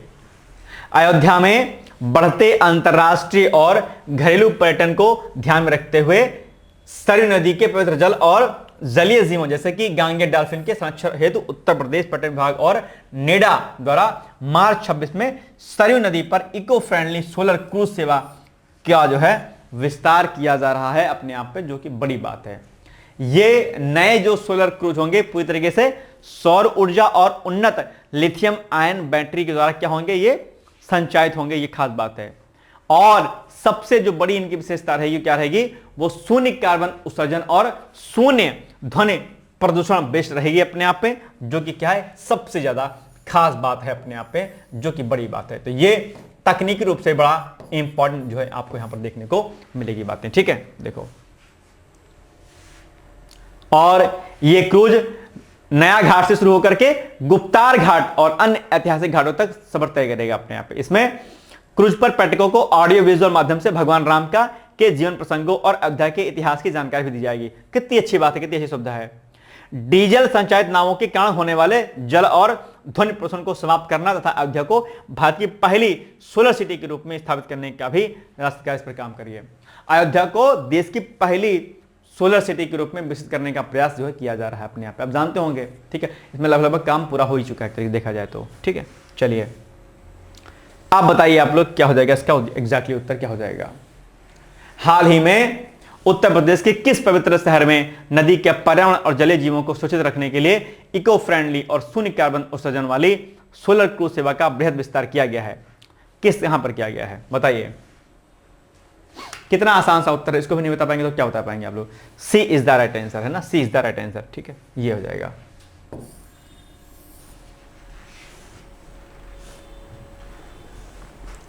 बुंदेलखंड एक्सप्रेसवे को प्रदेश का पहला पूर्णतः सोलर एक्सप्रेसवे बनाने हेतु 500 गीगावाट की सौर ऊर्जा परियोजना को अभी हाल में मंजूरी प्रदान कर दी गई है। बहुत बड़ी जो है चीज है अभी, यानी कि यूपी कैबिनेट ने मार्च 2026 में राज्य के ऊर्जा परिदृश्य को बदलने के लिए एक अपने आप में डिसीजन लिया और इसके तहत क्या काम किया गया है, इसके तहत जो है इसके तहत 296 किलोमीटर लंबे बुंदेलखंड एक्सप्रेसवे को उत्तर प्रदेश का पहला पूर्णतः सोलर एक्सप्रेसवे बनाने के लिए 500 मेगावाट क्षमता की सौर ऊर्जा परियोजना को आधिकारिक रूप से मंजूरी क्या कर दी गई है, प्रदान कर दी गई है अपने आप में। यह परियोजना पीपीपी पब्लिक प्राइवेट पार्टनरशिप के तहत उत्तर प्रदेश एक्सप्रेसवे औद्योगिक विकास प्राधिकरण, जिसको यूपी एडा बोलते हैं, और उत्तर प्रदेश नवीन और नवीकरणीय ऊर्जा विकास एजेंसी यूपी नेडा के संयुक्त तत्वाधान में इसको जो है क्या किया रहा है, क्रियान्वित किया जा रहा है, जो कि यहां पर आपके सामने लिखा हुआ दिखाई देगा। आवश्यकता की बात करें संत की, तो सोलर पैनल मुख्य रूप से एक्सप्रेसवे के दोनों उपलब्ध अतिरिक्त भूमि और इंटरचेंज पर जो है लगाए जाएंगे। ये इसकी क्या है खास बात है अपने आप में, ठीक है। और इस 500 मेगावाट की जो परियोजना होगी, इससे बुंदेलखंड क्षेत्र के लगभग 1 लाख से अधिक घरों को रोशन करने के लिए पर्याप्त जो है ग्रीन एनर्जी अपने आप में उपलब्ध हो पाएगी और इससे एक्सप्रेसवे के संचालन की ऊर्जा लागत क्या हो जाएगी, शून्य हो जाएगी और कार्बन फुटप्रिंट में क्या हो जाएगी, भारी कमी आएगी। और अब मुझे आप बताओ कि ये जो कार्बन फुटप्रिंट है ये क्या होता है भाई साहब, ठीक है। जीरो कार्बन एमिशन या नेट जीरो के लक्ष्य में कार्बन फुटप्रिंट अपने आप एक बड़ी चीज है अपने आप। बताइएगा इसका उत्तर क्या हो जाएगा एग्जैक्टली। अब बन जाएगा छोटा सा प्रश्न आपके सामने, तो बताओ इसका उत्तर क्या हो जाएगा भाई साहब। चलो पढ़ो और बताओ फटाफट, आप कमेंट करके इसका उत्तर मुझे बता सकते हैं, ठीक है भाई। क्या हो जाएगा इसका उत्तर। बहुत आसान है ये सब चीजें, ऐसी नहीं कि बहुत कठिन है कि आप ना बता पाएं या आप नहीं जानते हो। बहुत आसान सब चीजें हैं और उम्मीद करता हूं कि आप इसको मुझे बताएंगे आप इसका उत्तर क्या हो जाएगा एग्जैक्टली। इसका जो उत्तर हो जाएगा डी हो जाएगा, बुंदेलखंड एक्सप्रेसवे है ना, D is the right answer, ठीक है। चलो, बढ़ते साइबर अपराधों पर लगाम लगाने के लिए लखनऊ में स्टेट साइबर कमांड सेंटर की स्थापना जो है की बात कही गई है। यानी कि डिजिटल इंडिया का जो दौर चल रहा है आप जानते होंगे, लेकिन साइबर अपराध अपने आप पे एक बड़ी बात, साइबर फ्रॉड, डीप फेक, ये सब क्या अपने आप पे बहुत बड़े खतरों के रूप में जो है उभर रहे हैं। और इन्हीं खतरों से बचने के लिए उत्तर प्रदेश पुलिस ने क्या किया है, लखनऊ में जो है पुलिस मुख्यालय जो है जो सिग्नेचर बिल्डिंग है आपने सुने होगा, उसमें एक अत्याधुनिक स्टेट साइबर कमांड सेंटर की स्थापना की है अपने आप में। सिग्नेचर बिल्डिंग बहुत लोग जानते होंगे, वैसे तो लखनऊ में कई सारी बिल्डिंगें बड़ी फेमस है ना, कुछ अच्छी चीजों के लिए फेमस है, कुछ खराब चीजों के लिए फेमस है। सभी लोग जानते होंगे लखनऊ वाले, खासकर गोमती नगर क्षेत्र में जो रहने वाले लोग हैं वो उन अच्छी और खराब बिल्डिंगों के बारे में जानते होंगे, है ना। तो उत्तर प्रदेश में लखनऊ का नाम क्यों बदनाम करना, लेकिन अच्छी बात नहीं होती। कुछ बिल्डिंगें लखनऊ में बहुत खराब है, बहुत खराब नामों से जानी जाती हैं। मुझे लगता है कि ऐसे बिल्डिंगों पर कार्यवाही करने का कार्य करना चाहिए, है ना, क्योंकि हमेशा जो कैपिटल है अपने आप, कैपिटल क्या, यूपी का या इंडिया का कोई भी शहर है, अगर किसी चीज से बदनाम है तो वो क्यों बदनाम है, आखिर ऐसे कौन से कार्य वहां पर होते हैं, इसका जो है जिक्र पता होना चाहिए सबको, और पुलिस पर इसको कार्रवाई करने का काम करना चाहिए। ठीक है, चलिए। तो ये इसमें लिखा हुआ है कुछ पॉइंट, इस कमांड सेंटर में आर्टिफिशियल इंटेलिजेंस और बिग डेटा एनालिटिक्स का उपयोग किया गया है। यह राज्य भर के सभी 75 जिलों के साइबर थानों में से सीधे जुड़ा हुआ है और किसी भी साइबर हमले की रियल टाइम निगरानी करने में क्या रहेगा, ये सक्षम रहेगा अपने आप में। यह भी खास बात इसकी रही है। ठीक है भाई, चलो। और खास बात इसमें क्या रही है कि इस कमांड सेंटर में आर्टिफिशियल इंटेलिजेंस और बिग डेटा एनालिटिक्स का जो है खूब उपयोग किया जाएगा। और 75 जो जिले आपके हैं, ये इसमें 75 जिलों के जो साइबर थानों से इनको सीधे कनेक्ट कर दिया जाएगा। ये भी खास बात है। और इसे राष्ट्रीय साइबर अपराध रिपोर्टिंग पोर्टल की हेल्पलाइन 1930 और यूपी 112 आप जानते होंगे, उससे क्या किया गया, इसको इंटीग्रेट कर दिया गया है ताकि गोल्डन आवर के भीतर पीड़ितों की फ्रीज की धनराशि को वापस किया जा सके, है ना। आप गोल्डन आवर जानते होंगे ना, 24 घंटे के अंदर उस अपराधी को पकड़ करके सामान को जब्त करना। एक गोल्डन आवर का टाइम पीरियड होता है उसमें एक्सीडेंट में, है ना, कि 24 घंटे के अंदर उसको इलाज मिल जाए अपने आप में। तो ये इससे जो है एक अपने आप में बड़ा फायदा होगा। इससे एथिकल हैकिंग को बढ़ावा मिलेगा और जो बैड हैकिंग है इसमें क्या होगा, उसमें रोक लगाई जा सकेगी। तो ये भी एक बड़ा बेनिफिट आपको देखने को इसमें मिलेगा। ठीक है भाई, चलिए अब आप बताइए कि इसका उत्तर एग्जैक्टली क्या हो जाएगा। बढ़ते साइबर अपराधों और डिजिटल धोखाधड़ी पर रियल टाइम निगरानी रखने के लिए उत्तर प्रदेश पुलिस ने आधुनिक स्टेट साइबर कमांड सेंटर की स्थापना कहां की है, ये बताइए आप। अब ये आप सिग्नेचर बिल्डिंग लखनऊ, यानी कि 20 द राइट आंसर। कितना आसान सा बताइए, छोटू सा प्यारू सा अच्छा सा प्रश्न है, इसमें क्या ऐसा है कि आप ना बता पाएंगे। ठीक, चलिए नेक्स्ट आपको टॉपिक क्या मिलेगा। नेक्स्ट टॉपिक जो आपको मिलेगा वो मिलेगा भैया क्या, राज्य के सभी प्राथमिक स्वास्थ्य केंद्रों पर ई संजीवनी टेलीमेडिसिन सेवा का 100% जो कवरेज है वो क्या हो गया है, पूर्ण हो गया है। ये अभी क्या है, चर्चाओं में रहा है अपने आप पे। तो ये पॉइंट भी क्या करना है, आपको ध्यान देना है बॉस। ठीक है, चलिए यानी कि उत्तर प्रदेश के चिकित्सा एवं स्वास्थ्य विभाग जो है उसने मार्च 2026 में ग्रामीण स्वास्थ्य सेवा क्षेत्र में एक अभूतपूर्व जो है उपलब्धि हासिल कर ली है। बहुत अच्छी बात है। और गवर्नमेंट ऑफ इंडिया के जो स्वास्थ्य मंत्रालय के पोर्टल जो है उसके अकॉर्डिंग अगर आप देखेंगे तो उत्तर प्रदेश ने अपने सभी प्राथमिक स्वास्थ्य केंद्रों और हेल्थ वेलनेस सेंटर जो कि जिसको ई संजीवनी भी बोलते हैं में टेलीमेडिसिन सेवा का 100% का कार्य जो है पूरा कर लिया है। और ये आपके एचईओ वाले एग्जाम के लिए क्या है, इंपॉर्टेंट है। ठीक है, एचईओ के एग्जाम के लिए important for HEO, also for PCS and RO examination. ठीक है, एंड अनदर वनडे एग्जाम्स। ठीक है, तो ये बात आपको क्या करनी है, ध्यान रखनी है। ठीक है, चलो ये प्रणाली हब एंड स्पोक मॉडल पर कार्य करती है। मेडिकल कॉलेजों और जिला अस्पतालों में बैठे विशेषज्ञ डॉक्टर दूर दराज के ग्रामीण पीएससी जो पीएससी होते हैं आप क्या है ना, पर आए मरीजों को वीडियो कॉन्फ्रेंसिंग के माध्यम से मुफ्त परामर्श प्रदान करते हैं। ई संजीवनी पोर्टल के माध्यम से देश में सर्वाधिक टेली कंसल्टेशन करने वाले राज्यों की सूची में उत्तर प्रदेश लगातार शीर्ष स्थान पर बना हुआ है। तो ये अपने आप पे क्या होगा, मरीजों के लिए एक बड़े स्तर का फायदा इसमें देखने को मिलेगा। इससे क्या होगा, ग्रामीण मरीजों का शहरों की ओर अनावश्यक आवागमन रुक जाएगा। स्वास्थ्य सेवा पर जो होने वाला जो आउट ऑफ जो पॉकेट खर्च है वो रुक जाएगा और ग्रामीण स्तर पर विशेषज्ञ की जो चिकित्सा व्यवस्था है वो क्या जाएगी, अपने आप में मजबूत हो जाएगी। क्योंकि भैया सिंपल सी बात है, इंसान घर बैठे जो है विशेषज्ञों से उस स्पेशलिस्ट से अपनी राय जो है जान सकेगा। तो ये एक बड़े स्तर का फायदा इसमें देखने को आपको मिलेगा। ठीक है, अब बन जाएगा इसी पर प्रश्न। बताओ भाई इसका प्रश्न, इस प्रश्न का उत्तर क्या हो जाएगा, तुरंत बताइए आप लोग फटाक से। क्या हो जाएगा इसका उत्तर? It's very very easy question for your examination बाबूजी। क्या हो जाएगा इसका उत्तर बताओ?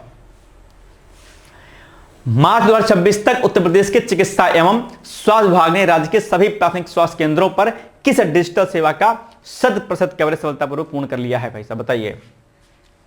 तो ई संजीवनी टेलीमेडिसिन सेवा, टेलीमेडिसिन पर वैसे भी कई प्रकार के प्रश्न आते हैं, आप जानते होंगे।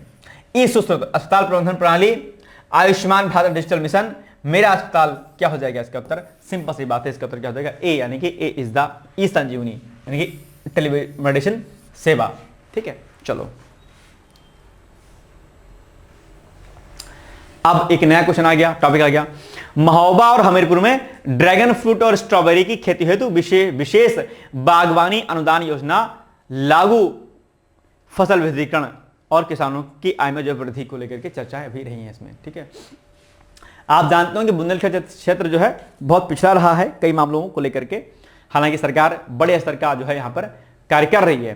तो बुंदेलखंड क्षेत्र के शुष्क वायु जलवायु क्षेत्रों में किसानों की आय को दुगनी करने के उद्देश्य से सरकार ने उद्यान एवं खाद्य प्रसंस्करण विभाग जो है यूपी का, उसने अभी हाल ही में महोबा और हमीरपुर है ना, इन जिलों के लिए एक विशेष बागवानी अनुदान योजना जो है क्या की है, शुरू करने की बात कही है। कहां कहां लिए? महोबा और हमीरपुर जिलों के लिए। यानी कि इसमें कुछ फसलें आएंगी, यानी कि इस योजना के अंतर्गत अगर आप देखेंगे तो जो पारंपरिक जो फसलें हमारी गेहूं चना होती हैं, इनके बजाय उच्च मूल्य वाली जो हाई जो रेट देती हैं, खासकर उसमें जैसे कि आपका ड्रैगन हो गया। ठीक है, ड्रैगन जिसका भारतीय नाम क्या है? कमलम है। ड्रैगन का क्या नाम है? कमलम। तो ड्रैगन और स्ट्रॉबेरी, आप लोग खाते होंगे स्ट्रॉबेरी, ठीक है, स्ट्रॉबेरी की खेती को इसमें प्रोत्साहन दिया जा रहा है ताकि बुंदेलखंड की जो शुष्क जलवायु और कम पानी वाली मिट्टी ड्रैगन फ्रूट के लिए क्या है, अत्यंत उपयोगी होती है। क्योंकि आप जानते होंगे बुंदेलखंड क्षेत्र में पानी की कमी है और ऐसे में ड्रैगन की खेती करना वहां के किसानों के लिए क्या रहेगा? फायदेमंद रहेगा। इससे पानी की जो कमी है वो भी नहीं रहेगी और इससे उच्च मूल्य जो है आपको मिलेगा इसमें। यह भी खास बात आपकी ये रही है। ठीक है, चलिए अनुदान, अब अनुदान भी इसमें दिया जाएगा। ठीक है, तो इसमें सरकार इन फसलों की खेती के लिए ड्रिप सिंचाई संयंत्र, ड्रॉप इरिगेशन लगाने, पौधे खरीदने और शेड नेट बनाने के लिए किसानों को 50% तक की सब्सिडी भी प्रदान करेगी। ये बात भी आप ध्यान रखिएगा। तो ये खास बातें हैं। और बुंदेलखंड के किसान नकदी फसलों जिसमें कैश क्रॉप्स की और रुख कर रहे हैं, यानी कि जो नकदी फसल है उसके लिए बढ़ रहे हैं, पारंपरिक खेती को छोड़ रहे हैं और सूखे क्योंकि उन फसलों की तरफ आगे बढ़ रहे हैं जो सूखे के प्रति क्या है, सहनशील है अपने आप में और जिनका बाजार में मूल्य क्या है, पारंपरिक अनाजों से ज्यादा मिल रहा है। तो ऐसे में समस्या जो पानी की वो भी दूर हो जाएगी और किसानों की आय जो है दुगनी भी हो जाएगी। ये बात भी यहां पर खास रखी गई है। चलो अब आप बताओ क्या हो जाएगा इसका उत्तर एग्जैक्टली। जल्दी से इस प्रश्न का उत्तर बताने का प्रयास कीजिए आप लोग प्लीज। बुंदेलखंड क्षेत्र के किन दो जिलों में ड्रैगन फ्रूट यानी जिसको कमलम के नाम से जानते हैं और स्ट्रॉबेरी जैसी उच्च मूल्य वाली फसलों की खेती को बढ़ावा देने के लिए सरकार ने 50% अनुदान वाली विशेष बागवानी अनुदान योजना लागू की है? किस जिलों में? झांसी, ललितपुर, बांदा और चित्रकूट, महोबा, हमीरपुर और जालौन और महोबा। क्या हो जाएगा? तो महोबा और हमीरपुर, यानी कि सी इज द राइट आंसर। ठीक है, C is the right answer भाई साहब, ये हो जाएगा। ठीक है, चलो अब आगे का प्रश्न आ जाएगा। टॉपिक कानपुर डिफेंस नोड ने में ब्रह्मोस मिसाइल निर्माण इकाई का प्रथम चरण सफलतापूर्वक क्या कर लिया? पूर्ण कर लिया अपने आप पे। ये भी क्या अभी चर्चाओं में रहा है अपने आप पे। यानी कि उत्तर प्रदेश को रक्षा उत्पादन के क्षेत्र में आत्मनिर्भर बनाने की दिशा में एक ऐतिहासिक कदम के रूप में हम देखेंगे। तो उत्तर प्रदेश रक्षा औद्योगिक जो गलियारा है अपने आप में के कानपुर रोड में ब्रह्मोस एरोस्पेस के विनिर्माण इकाई का प्रथम चरण सफलतापूर्वक क्या कर लिया गया है? पूरा कर लिया गया है। और ये अपने आप पे जो है एक बड़ी बात है जो कि यहां पर क्या है लिखी गई है। ठीक है, ये बड़ी बात है। ठीक है, दूसरा अब इसमें कुछ पॉइंट आपके लिए क्या रहेंगे, इंपॉर्टेंट हो जाएंगे आपके लिए। ठीक है, तो इस में जो ये अभी अत्याधुनिक विनिर्माण सुविधा में मुख्य रूप से अगली पीढ़ी जो होगी, नेक्स्ट जनरेशन की ब्रह्मोस मिसाइलों का निर्माण भी किया जाएगा। ठीक है, ध्यान रखिएगा। और ब्रह्मोस एनजी वर्तमान ब्रह्मोस मिसाइल का हल्का और अत्यधिक उन्नत जो है क्या संस्करण है अपने आप पे, ध्यान रखिएगा, जिसे तेजस जैसे लड़ाकू विमानों में आसानी से तैनात किया जा सकेगा। तो यह भी खास बात है आपके लिए। विकासकर्ता, ये फैक्ट आपके लिए हो जाएगा इंपॉर्टेंट, जिसको आपको नोट करना है। विकासकर्ता की बात करेंगे तो भारत के जो डीआरडीओ है, डीआरडीओ और रूस के एनपीओ, ठीक है, का एक संयुक्त उद्यम है, अपने आप में ध्यान रखिएगा। इस इकाई के पूर्णतः चालू होने से उत्तर प्रदेश में एक मजबूत और अच्छा आपूर्ति श्रृंखला विकसित होगी। इससे न केवल भारतीय सशस्त्र बलों की सामरिक क्षमता में वृद्धि होगी, बल्कि दक्षिण पूर्व एशियाई देशों को ब्रह्मोस के निर्यात में भी एक इकाई के रूप में इसका स्थान महत्वपूर्ण रहेगा। तो ये खास बात है, ध्यान रखिएगा। विकासकर्ता मैंने बता ही दिया। अब इस पर बन जाएगा छोटा सा क्या प्रश्न, जिसका उत्तर आपको देना है। सॉरी, क्या हो जाएगा इसको बताओ। मार्च 26 में उत्तर प्रदेश रक्षा औद्योगिक गलियारे के किस नोड में ब्रह्मोस मिसाइल विनिर्माण इकाई का प्रथम चरण सफलतापूर्वक पूर्ण कर लिया गया है? लखनऊ, अलीगढ़, कानपुर, झांसी। क्या हो जाएगा भाई सब बताइए। C is the right answer है ना, सिंपल सी बात है, C is the right answer, Kanpur हो जाएगा।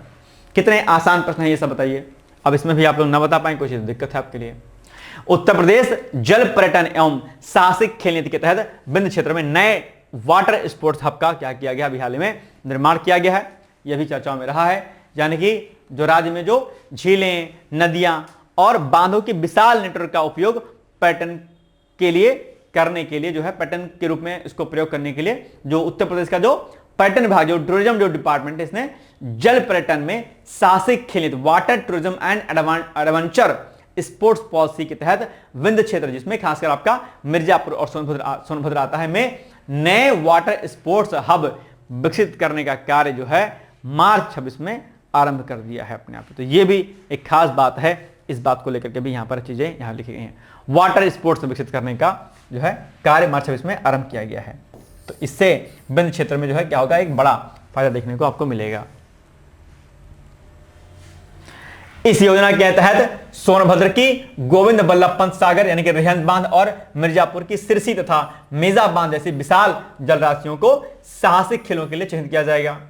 यहां राष्ट्रीय मानकों के अनुरूप जेट स्कीइंग, ठीक है, कायाकिंग और पैरा मोटरिंग और रिवर राफ्टिंग की सुविधाएं पीपीपी मॉडल के तहत निजी क्षेत्र के सहयोग से विकसित की जा रही हैं। यह भी क्या है, अपने आप में खास बातें हैं। ठीक है भाई, बाकी वही सब पॉइंट लिखे हैं, क्या क्या इसमें क्या क्या रहेगा, क्या क्या नहीं रहेगा। इन सभी जल क्रीड़ा केंद्रों पर राष्ट्रीय आपदा मोचन बल, जिसको हम लोग एनडीआरएफ बोलते हैं, के प्रशिक्षित जीवन रक्षकों की तैनाती की जाएगी इसमें से। ठीक है, तो ये खास बात है। अच्छा, एनडीआरएफ है ना, चर्चाओं में रहा है एनडीआरएफ। तो एनडीआरएफ पर कई बार प्रश्न पूछता आपके एग्जाम में कि एनडीआरएफ क्या है। तो एनडीआरएफ एक होता है एसडीआरएफ, इनको पढ़ लीजिएगा। राष्ट्रीय आपदा मोचन बल इसको बोलते हैं, नेशनल डिजास्टर रिलीफ फोर्स क्या बोलेंगे इसको, ध्यान, फंड की फोर्स क्या बोलेंगे। एक होता है एनडीआरएफ, एक होता है एसडीआरएफ और एक होता है आपका डिस्ट्रिक्ट लेवल पर डीडीआरएफ, है ना, ध्यान रखिएगा इसको। चलो भाई बताओ इसका उत्तर क्या हो जाएगा आपके लिए।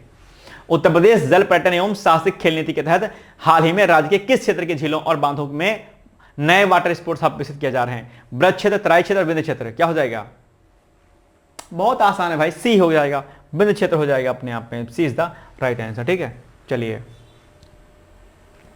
प्रयागराज में महाकुंभ 2025 की ऐतिहासिक सफलता के दस्तावेजीकरण हेतु कुंभ संग्रहालय का निर्माण और कार्य इसका आरंभ अभी हो गया है हाल ही में। आप जानते होंगे कि महाकुंभ को कितने बेहतर ढंग से सफलतापूर्वक इसको पूरा कर लिया गया है। तो इसकी अभूतपूर्व सफलता 25 के कुंभ की और भीड़ प्रबंधन और वैश्विक सांस्कृतिक एकीकरण को चिर अस्थायी बनाने के लिए उत्तर प्रदेश कैबिनेट ने प्रयागराज के परेड ग्राउंड के निकट एक विश्व स्तरीय कुंभ संग्रहालय के निर्माण को जो है क्या कर दी है, मंजूरी प्रदान कर दी कि भैया किस प्रकार से हमने इस पर व्यापक स्तर पर काम किया। इसमें 45 करोड़ से अधिक श्रद्धालुओं के सुरक्षित स्नान, एआई आधारित भीम प्रबंधन और कुंभ के दौरान किए गए स्वच्छ गंगा अभियान के सफल मॉडल को प्रदर्शित किया जाएगा कि किस प्रकार से हमने कितने बड़े स्तर का हमने यहाँ पर फायदा जो है दिया। तो ये सारी चीजें जो है यहाँ पर की जाएंगी जो कि आपके लिए बड़े फायदेमंद साबित हो जाएंगे अपने आप पे। ठीक है, ये बातें यहाँ पर रखी गई हैं।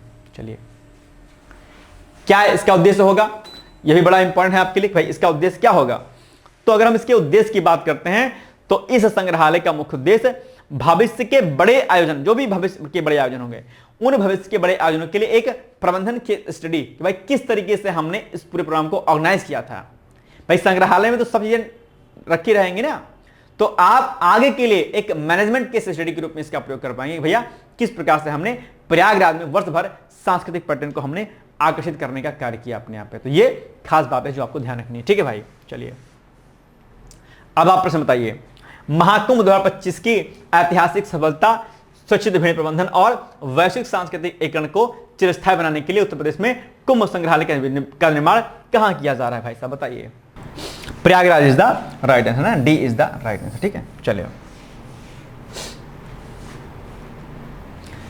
मेरठ स्थित मेजर ध्यानचंद खेल विश्वविद्यालय के जो आपका एक टॉपिक है ये वाला, ठीक है, कि मेरठ स्थित मेजर ध्यानचंद खेल विश्वविद्यालय के प्रथम शैक्षणिक सत्र की शुरुआत जो है अभी हाल ही में हो गई है। आपने मेजर ध्यानचंद के रूप को आप जानते होंगे, है ना, उनके बारे में कई सारी बातें भी आप जानते होंगे, उनके पुरस्कारों के बारे में जानते होंगे। यानी कि यूपी के में जो देश का जो सबसे बड़ा जो खेल विश्वविद्यालय है उसमें से मेरठ में जो मेरठ के सरधना में स्थित मेजर ध्यानचंद खेल विश्वविद्यालय ने मार्च 2026 में अपने प्रथम शैक्षणिक सत्र के लिए प्रवेश प्रक्रिया और पाठ्यक्रम की आधिकारिक घोषणा कर दी है अभी हाल ही में। ठीक है, इसका विजन, इस विद्यालय का एक अलग है। इसका विजन क्या है? केवल खिलाड़ियों को प्रशिक्षण देना ही नहीं बल्कि खेल विज्ञान और खेल प्रबंधन यानी कि स्पोर्ट्स साइंस और स्पोर्ट्स मैनेजमेंट के क्षेत्र में विश्व स्तरीय पेशेवर बनाना भी अपने आप में। प्रथम सत्र में sports mechanics, sports psychology, sports journalism और खेल पोषण में स्नातक, जिसमें बीए, बीएससी और एमएससी की डिग्री भी इसमें प्रदान करने का प्रयास में किया गया है। तो ये खास बात है। यहां पर सिंथेटिक ट्रैक, ओलंपिक आकार का स्विमिंग पूल, उन्नत स्पोर्ट्स फॉरेंसिक लैब स्थापित किया जाएगी, जो कि पूरे बड़े लेवल पर जो है स्पोर्ट्स के रूप में हम अपने खिलाड़ियों को जो है विश्व स्तर का बनाने का प्रयास करेंगे अपने आप पे। ठीक है, और मेरठ को स्पोर्ट्स कैपिटल के रूप में भी विकसित करने का प्रयास इसमें जो है किया जा रहा है।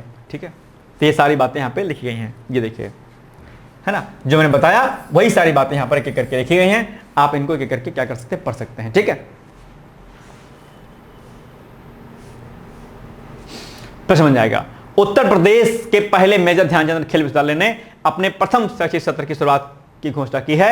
यह खेल विश्वविद्यालय किस जिले में स्थित है? अपने आप में अभी हमने आपको बताया कहां पर है, ये मेरठ में, यानी कि B is the right answer. ठीक, चलिए ये बड़ा इंपॉर्टेंट प्रश्न है भाई साहब आपके लिए। मुख्यमंत्री कन्या सुमंगला योजना के तहत बालिकाओं को मिलने वाली अनुदान राशि में 25% की वृद्धि जो है कर दी गई है भाई साहब। ये बहुत खास बात है जो कि आपको ध्यान रखनी है ना। अब ये सब गलतियां आपको नहीं करनी है। यानी कि बालिकाओं के स्वास्थ्य आदि को लेकर के, उनके शिक्षा को लेकर के, उनके प्रति सामाजिक दृष्टिकोण में सकारात्मक बदलाव हेतु उत्तर प्रदेश की जो प्रमुख मुख्यमंत्री कन्या सुमंगला योजना है उसके अनुदान को मार्च 2026 में 25% की वृद्धि जो है क्या की गई, कर दी गई इसमें। तो ये खास बात है जो आपको ध्यान रखनी है। ठीक है, ये जो है मुख्यमंत्री कन्या सुमंगला योजना, इसके तहत। ठीक है, योजना के तहत पहले जन्म से लेकर स्नातक तक की शिक्षा पूरी करने पर 6 विभिन्न चरणों में कुल 15,000 की वित्तीय सहायता दी जाती थी, जिसे बढ़ा करके अब 25,000 कर दिया गया है। अब इस नवीनतम 25% की वृद्धि के बाद यह राशि और अधिक हो गई है, जिससे सीधे तौर पर बालिकाओं की उच्च शिक्षा के लिए जो है क्या किया गया, इसका प्रयोग किया जाएगा। और यह राशि बालिका के जन्म 1 वर्ष के टीकाकरण, कक्षा 1, कक्षा 6, कक्षा 9 में प्रवेश और उसके बाद स्नातक में या डिप्लोमा कोर्स में प्रवेश के समय प्रत्यक्ष यानी कि लाभ हस्तांतरण यानी कि डीबीटी के माध्यम से सीधे बैंक खाते में दी जाएगी। तो इससे क्या होगा, इससे कन्या भ्रूण हत्या जो रुकेगी। ठीक है, बालिकाओं के ड्रॉप आउट रेट जो है कम हो जाएंगे अपने आप में, और इससे विमेन एम्पावरमेंट का जो कॉन्सेप्ट है वो पूरा हो जाएगा अपने आप पे। तो ये खास बातें इसमें जो है दी गई हैं, कही गई हैं। ठीक है, इसी पर छोटा सा प्रश्न एग्जाम में बन जाएगा। बताओ भाई क्या हो जाएगा इसका उत्तर।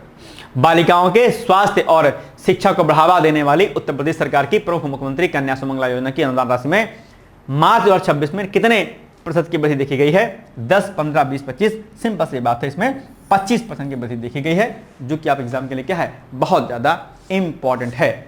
याद कर लीजिएगा, ये ऐसे प्रश्न आप एग्जाम में अक्सर पूछे जाते हैं। बिल्कुल भी गलती आदि आप लोग नहीं करिएगा किसी प्रकार से, ठीक है। चलिए आगे बढ़े हम लोग।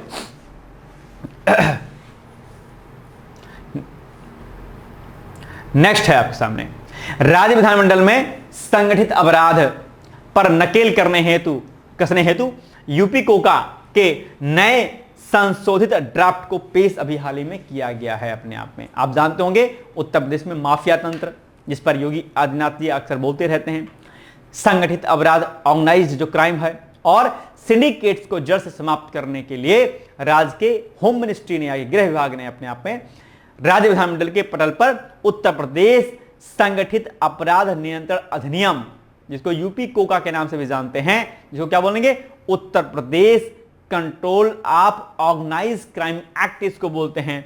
यानी कि ये जो आप जो सुन पा रहे होंगे, उत्तर प्रदेश संगठित अपराध नियंत्रण अधिनियम यूपी कोका, यानी कि Uttar Pradesh control of organised crime act का एक नया और अत्यधिक कड़ा संशोधित जो है ड्राफ्ट अभी क्या किया गया है, पेश किया गया है। एक महाराष्ट्र में एक मकोका है, मकोका सुना है आप लोगों ने, मकोका महाराष्ट्र में है, तो मकोका के ही तर्ज पर यूपी कोका को बनाया गया है, ठीक है। तो मकोका के तर्ज पर ही यूपी कोका बनाया गया है। इसके लिए नए ड्राफ्ट में भूमि माफिया, जो लैंड माफिया अपने आप में, अवैध खनन, पेपर लीक के मामले, सिंडिकेट और साइबर अपराध सिंडिकेट को भी संगठित अपराध के दायरे में रखा गया है। और अब नकल कराने वाले और जो अन्य अवैध खनन आदि जो लोग होंगे, जो पेपर को लीक कराते होंगे, इन सभी अपराधों को क्या किया गया है, संगठित अपराध यानी कि ऑर्गेनाइज्ड क्राइम के दायरे में शामिल कर लिया गया है। अब ये अपराधी बच नहीं पाएंगे गवर्नमेंट ऑफ यूपी के पुलिस अधिकारियों के चंगुल से, भाई साहब। तो ये खास बात। और इस कानून के तहत अपराधी को आसानी से बेल नहीं मिलेगी, जमानत नहीं मिलेगी, खास बात है, क्योंकि साथ ही संगठित अपराध से अर्जित संपत्ति को तुरंत क्या कर दिया जाएगा, कुर्क कर दिया जाएगा। कानून का दुरुपयोग ना हो उसको रोकने के लिए किसी भी मामले में यूपी कोका लगाने की अनुमति केवल महानिरीक्षक यानी कि आईजी या उससे ऊपर के रैंक के अधिकारी की पूर्व स्वीकृति की बात ही की जा सकेगी। ऐसा नहीं है कि आप इस यूपी कोका अधिनियम का आप दुरुपयोग कर लेंगे कि किसी के खिलाफ कर लेंगे, नहीं। जो आईजी स्तर का अधिकारी होगा या आईजी स्तर के अधिकारी से जो ऊपर का अधिकारी होगा, वही किसी व्यक्ति पर यूपी कोका जैसा अधिनियम लागू करने की बात कर सकेगा। यानी कि कोई भी सामान्य व्यक्ति थाना इंचार्ज या एसपी तुरंत लगा देगा यूपी कोका, नहीं। क्योंकि ऐसे में तो भाई उसका दुरुपयोग किया सकता है। तो इस दुरुपयोग को बचाने के लिए जो है ये प्रावधान इसमें रखा गया अपने आप में, ठीक है, ध्यान रखिएगा। इनकी पूर्व स्वीकृति के आप ये काम आप नहीं कर पाएंगे। चलिए अब आप बताइए, राज्य में संगठित अपराध यानी कि उत्तर प्रदेश में संगठित अपराध और माफिया तंत्र पर नकेल कसने के लिए उत्तर प्रदेश सरकार ने हाल ही में यूपी कोका का नया संशोधित ड्राफ्ट पेश किया। यह कठोर कानून मूल रूप से किस राज्य के मकोका कानून की तर्ज पर तैयार किया गया है? सिंपल सी बात है, अभी हमने आपको बताया था, महाराष्ट्र के मकोका कानून के तर्ज पर, यानी कि सी इज द राइट। अच्छा, मकोका को पढ़ भी लीजिएगा आप लोग, है ना, एक बार, ठीक। चलिए नेक्स्ट है, पीलीभीत टाइगर रिजर्व के बाघों को बेहतर प्रबंधन के लिए CAITS का अंतरराष्ट्रीय दर्जा प्राप्त कर दिया गया है। ये चर्चाओं में भी रहा है और अक्सर ऐसे प्रश्न जो आपके एग्जाम में पूछे जाते हैं। टाइगर रिजर्व के बारे में आप जानते हैं। अच्छा, प्रोजेक्ट टाइगर की शुरुआत कब की गई थी? Project tiger, project elephant, project crocodile, project जो है हंगुल, ये सब आप एग्जाम में बहुत सारे बार पूछे गए हैं। इनको भी क्या करना है, आपको याद करना है अच्छे तरीके से, ठीक है। चलिए, क्या है ये CATS?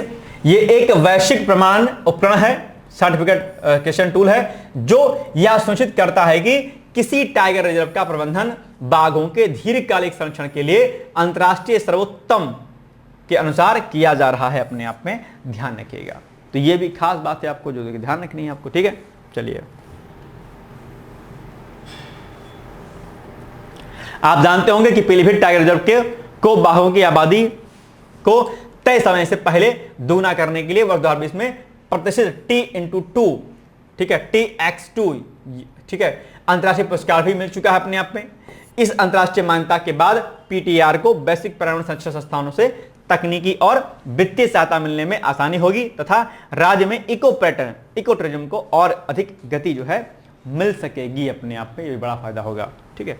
चलिए बताइए, मार्च 2026 में बाघों के उत्कृष्ट संरक्षण और बेहतर प्रबंधन के लिए उत्तर प्रदेश के किस टाइगर रिजर्व को प्रतिष्ठित अंतरराष्ट्रीय कंजर्वेशन एश्योर्ड टाइगर स्टैंडर्ड्स की मान्यता प्रदान की गई है।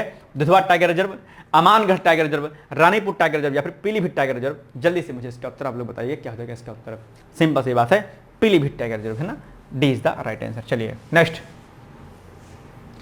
बीएचयू में, कहां पर? बीएचयू में जो है क्या हुआ है, भारत के पहले वैदिक विज्ञान एवं आधुनिक तकनीकी अनुसंधान केंद्र की स्थापना की बात कही गई है।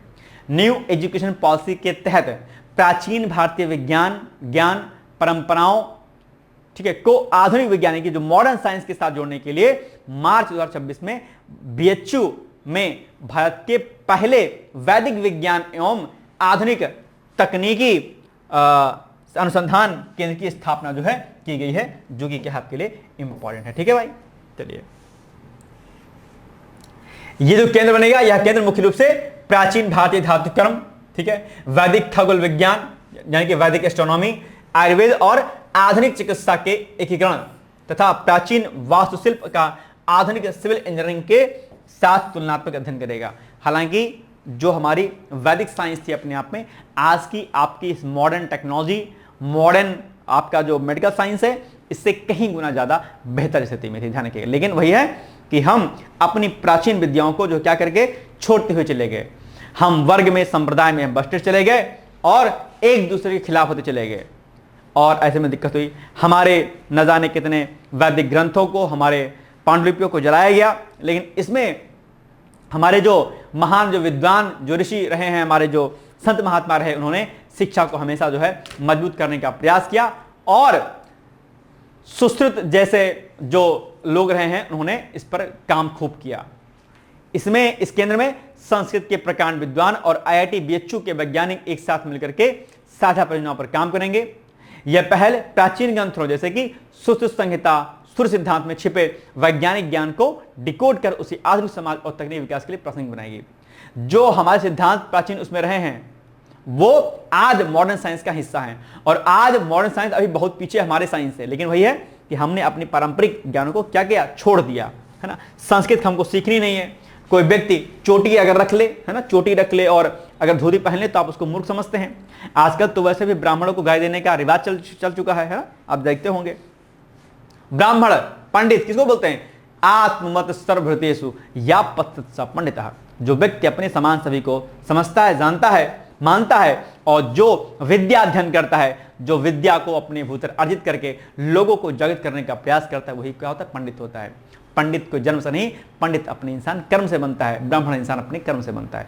कर्मों के आधार पर ही बड़ा व्यवस्था रखी गई थी, लेकिन इसका भ्रांत इसमें जो है लोगों ने क्या किया, एक अलग प्रकार से इसको डिवाइडेशन करने का प्रयास किया, जो कि जातिवादिता में बदलती चली गई, और वर्ण व्यवस्था जो कि उस समय वैज्ञानिक थे अपने आप पे, वो खत्म होती चली गई। गांधी को आप लोग मानते होंगे, गांधी ने भी तो वर्ण व्यवस्था को बहुत वैज्ञानिक कहा था, लेकिन वही बात है ना कि राजनीतिक फायदे के लिए और उसके लिए लोगों को बरगलाया गया और वर्ण व्यवस्था के खिलाफ किया गया कि नहीं, ऐसा नहीं, ऐसा है। डजंट मैटर कि कोई ब्राह्मण परिवार में हुआ तो वो ब्राह्मण ही होगा, नहीं, ऐसा कुछ नहीं है। किसी के संस्कार अच्छे नहीं, कोई खराब व्यक्ति है तो ब्राह्मण नहीं हो सकता है। ब्राह्मण होता है इंसान अपने ज्ञान के आधार पर, अपने मेधा शक्ति के आधार पर। जिसके अंदर मेधा शक्ति है, जो वैज्ञानिक है अपने आप में, जो पुरोधा है, वह क्या ब्राह्मण है अपने आप में, ध्यान रखिएगा। तो ये खास बातें हैं। और जिसके भीतर सेवा का भाव है, जो अपने आप में जो थोड़ा सा कम पढ़ा लिखा है, उसको उसके अनुसार डिवाइडेशन किया गया। इसमें वैज्ञानिकता है अपने आप में, ध्यान रखिएगा, ठीक है। अब जैसे एक ऑफिस होती है, एक ऑफिस में मैनेजर होता है, फिर उससे कोई नीचे होता है, फिर उससे कोई नीचे होता है। अब आप कहो, अरे सर आप मैनेजर कहा, हमको बनाओ मैनेजर। तुम आपकी योग्यता के अनुसार, आपके कोर्स के आधार पर तो आपको पोस्ट मिली है कि ऐसे मिल गई है। आप अब पीएम मोदी हैं, अब प्रधानमंत्री, आप कहने कहते हो हमको बना दो मोदी जी, हमको बना दो। आप उस लायक बनेंगे तब तो आप पीएम बनेंगे, ऐसे बन जाएंगे पीएम, बताइए आप। तो योग्यताओं के अनुसार बड़ा व्यवस्था थी, लेकिन इसको लोगों ने भ्रामक तरीके से इस पर जो है प्रहार किया और इसको एक जो है निकृष्ट रूप में जो है रखने का प्रयास किया, ठीक है। और आज हम लोग जो है गलती कर रहे हैं इसमें। चलिए खैर कोई बात नहीं। राष्ट्रीय शिक्षा नीति के अनुरूप प्राचीन भारतीय ज्ञान परंपराओं को आधुनिक विज्ञान के साथ जोड़ने के लिए भारत के पहले वैदिक विज्ञान एवं आधुनिक तकनीकी अनुसंधान केंद्र की स्थापना कहां की गई है? अभी हमने आपको बताया बीएचयू में की गई। ए इज द राइट आंसर, ये होगा, ठीक है, बिल्कुल। चलिए 2 क्वेश्चन और बचे हैं, बस खत्म कहानी। उत्तर प्रदेश परिवहन निगम के बेड़े में 100 नई वातानुकूलित इलेक्ट्रिक बसें जो है शामिल कर लिया गया है। खास बातें, राज्य में कार्बन फुटप्रिंट है ना, अच्छा, कार्बन फुटप्रिंट क्या होता है भाई साहब, बहुत बार पूछा गया, बताओ। कार्बन फुटप्रिंट को कम करने और यात्रियों को विश्वस्तरीय परिवहन सुविधा उपलब्ध कराने के लिए उत्तर प्रदेश राज्य सड़क परिवहन निगम के निदेशक मंडल ने मार्च 26 में 1000 नई लंबी दूरी की वातानुकूलित इलेक्ट्रॉनिक बसों की खरीद और संचालन को मंजूरी प्रदान कर दी है। सभी हाल ही में अयोध्या से अलग अलग शहरों के लिए जो है बसें अभी स्टार्ट कर दी गई हैं। ठीक है, ये बसें ग्रॉस कॉस्ट कॉन्ट्रैक्ट, क्या ग्रॉस कॉस्ट कॉन्ट्रैक्ट मॉडल पर संचालित की जाएंगी, जिसमें निजी ऑपरेटर बसों का रखरखाव और चार्जिंग सुनिश्चित करेंगे, जबकि यूपीएसआरटीसी मार्ग और किराया तय करेगा अपने आप पे। ठीक है, और इसके लिए 20 प्रमुख बस अड्डों पर 120 किलोमीटर के फास्ट चार्जिंग स्टेशन भी स्थापित किए जा रहे हैं अपने आप पे। इस बसों का उपयोग मुख्य रूप से प्रदेश के प्रमुख शहरों को जोड़ने वाले जैसे कि पूर्वांचल आगरा एक्सप्रेसवे पर अंतर जनपदीय यात्रा के लिए किया जाएगा अपने आप पे। ठीक है, तो ये भी खास बातें हैं जो आपको याद रखनी है। ठीक है भाई, चलो। उत्तर प्रदेश राज्य सड़क परिवहन निगम ने कार्बन फुटप्रिंट को कम करने और हरित परिवहन को बढ़ावा देने के लिए अपने बेड़े में कितनी नई लंबी दूरी की वातानुकूलित इलेक्ट्रॉनिक बसों को शामिल करने का निर्णय लिया है? 500, 1000, 500, 2000 सिंपल जाता है 1000 बसों को, यानी कि 20 द राइट आंसर इसमें होना चाहिए। ठीक है, चलिए लास्ट क्वेश्चन आपके सामने आ गया है, अब आप देखिएगा। लास्ट टॉपिक, उत्तर प्रदेश के निर्यात को बढ़ावा देने के लिए मुरादाबाद और भदोही में नए अंतर्देशीय कंटेनर डिपो की को खोलने की घोषणा अभी हाल ही में कर दी गई है। भाई साहब ध्यान रखिएगा।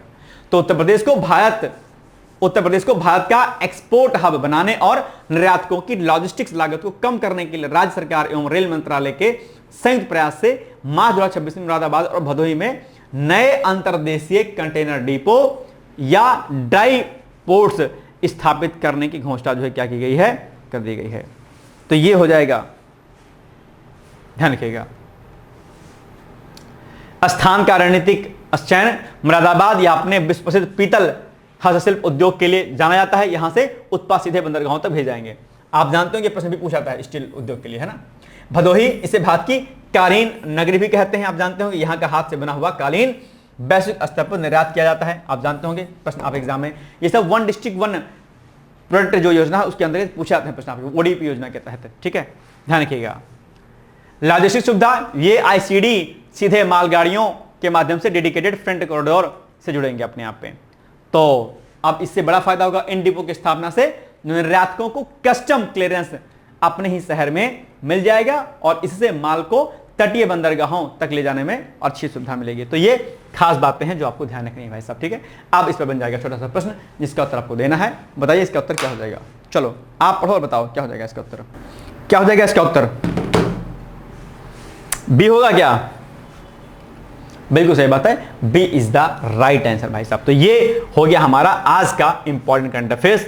ठीक है, जो कि था आपके लिए इंपॉर्टेंट। इसको आप एक बार सब कुछ पढ़ लीजिएगा ताकि चीजें आपके काम आ सके। ठीक है, तो मिलेंगे हम लोग अगली क्लास में, और अगली क्लास में हम लोग अप्रैल का जो करंट अफेयर्स होगा यूपी वाला उसको हम कवर कर लेंगे। ये एग्जाम अभी जो लेखपाल आदि का होने वाला है ना, उसके लिए बड़ा इंपॉर्टेंट है। ठीक है, ध्यान रखिएगा। चलिए फिर मिलते हैं अगली क्लास में, तब तक आप लोग पढ़ते रहिए, मस्त रहिए, व्यस्त रहिए, मुस्कुराते रहिए। बहुत बहुत धन्यवाद है, ऑल द बेस्ट। अच्छा हाँ, आलस वालस मत क्या पढ़ाई लिखाई में, है ना। अपने टाइम टेबल को अच्छे से बना के पढ़िएगा। कोई दिक्कत होगी तो कॉल मैसेज कर लिया करिएगा। ठीक है, बहुत बहुत धन्यवाद है, all the best, thank you so much, bye bye, take care, thank you.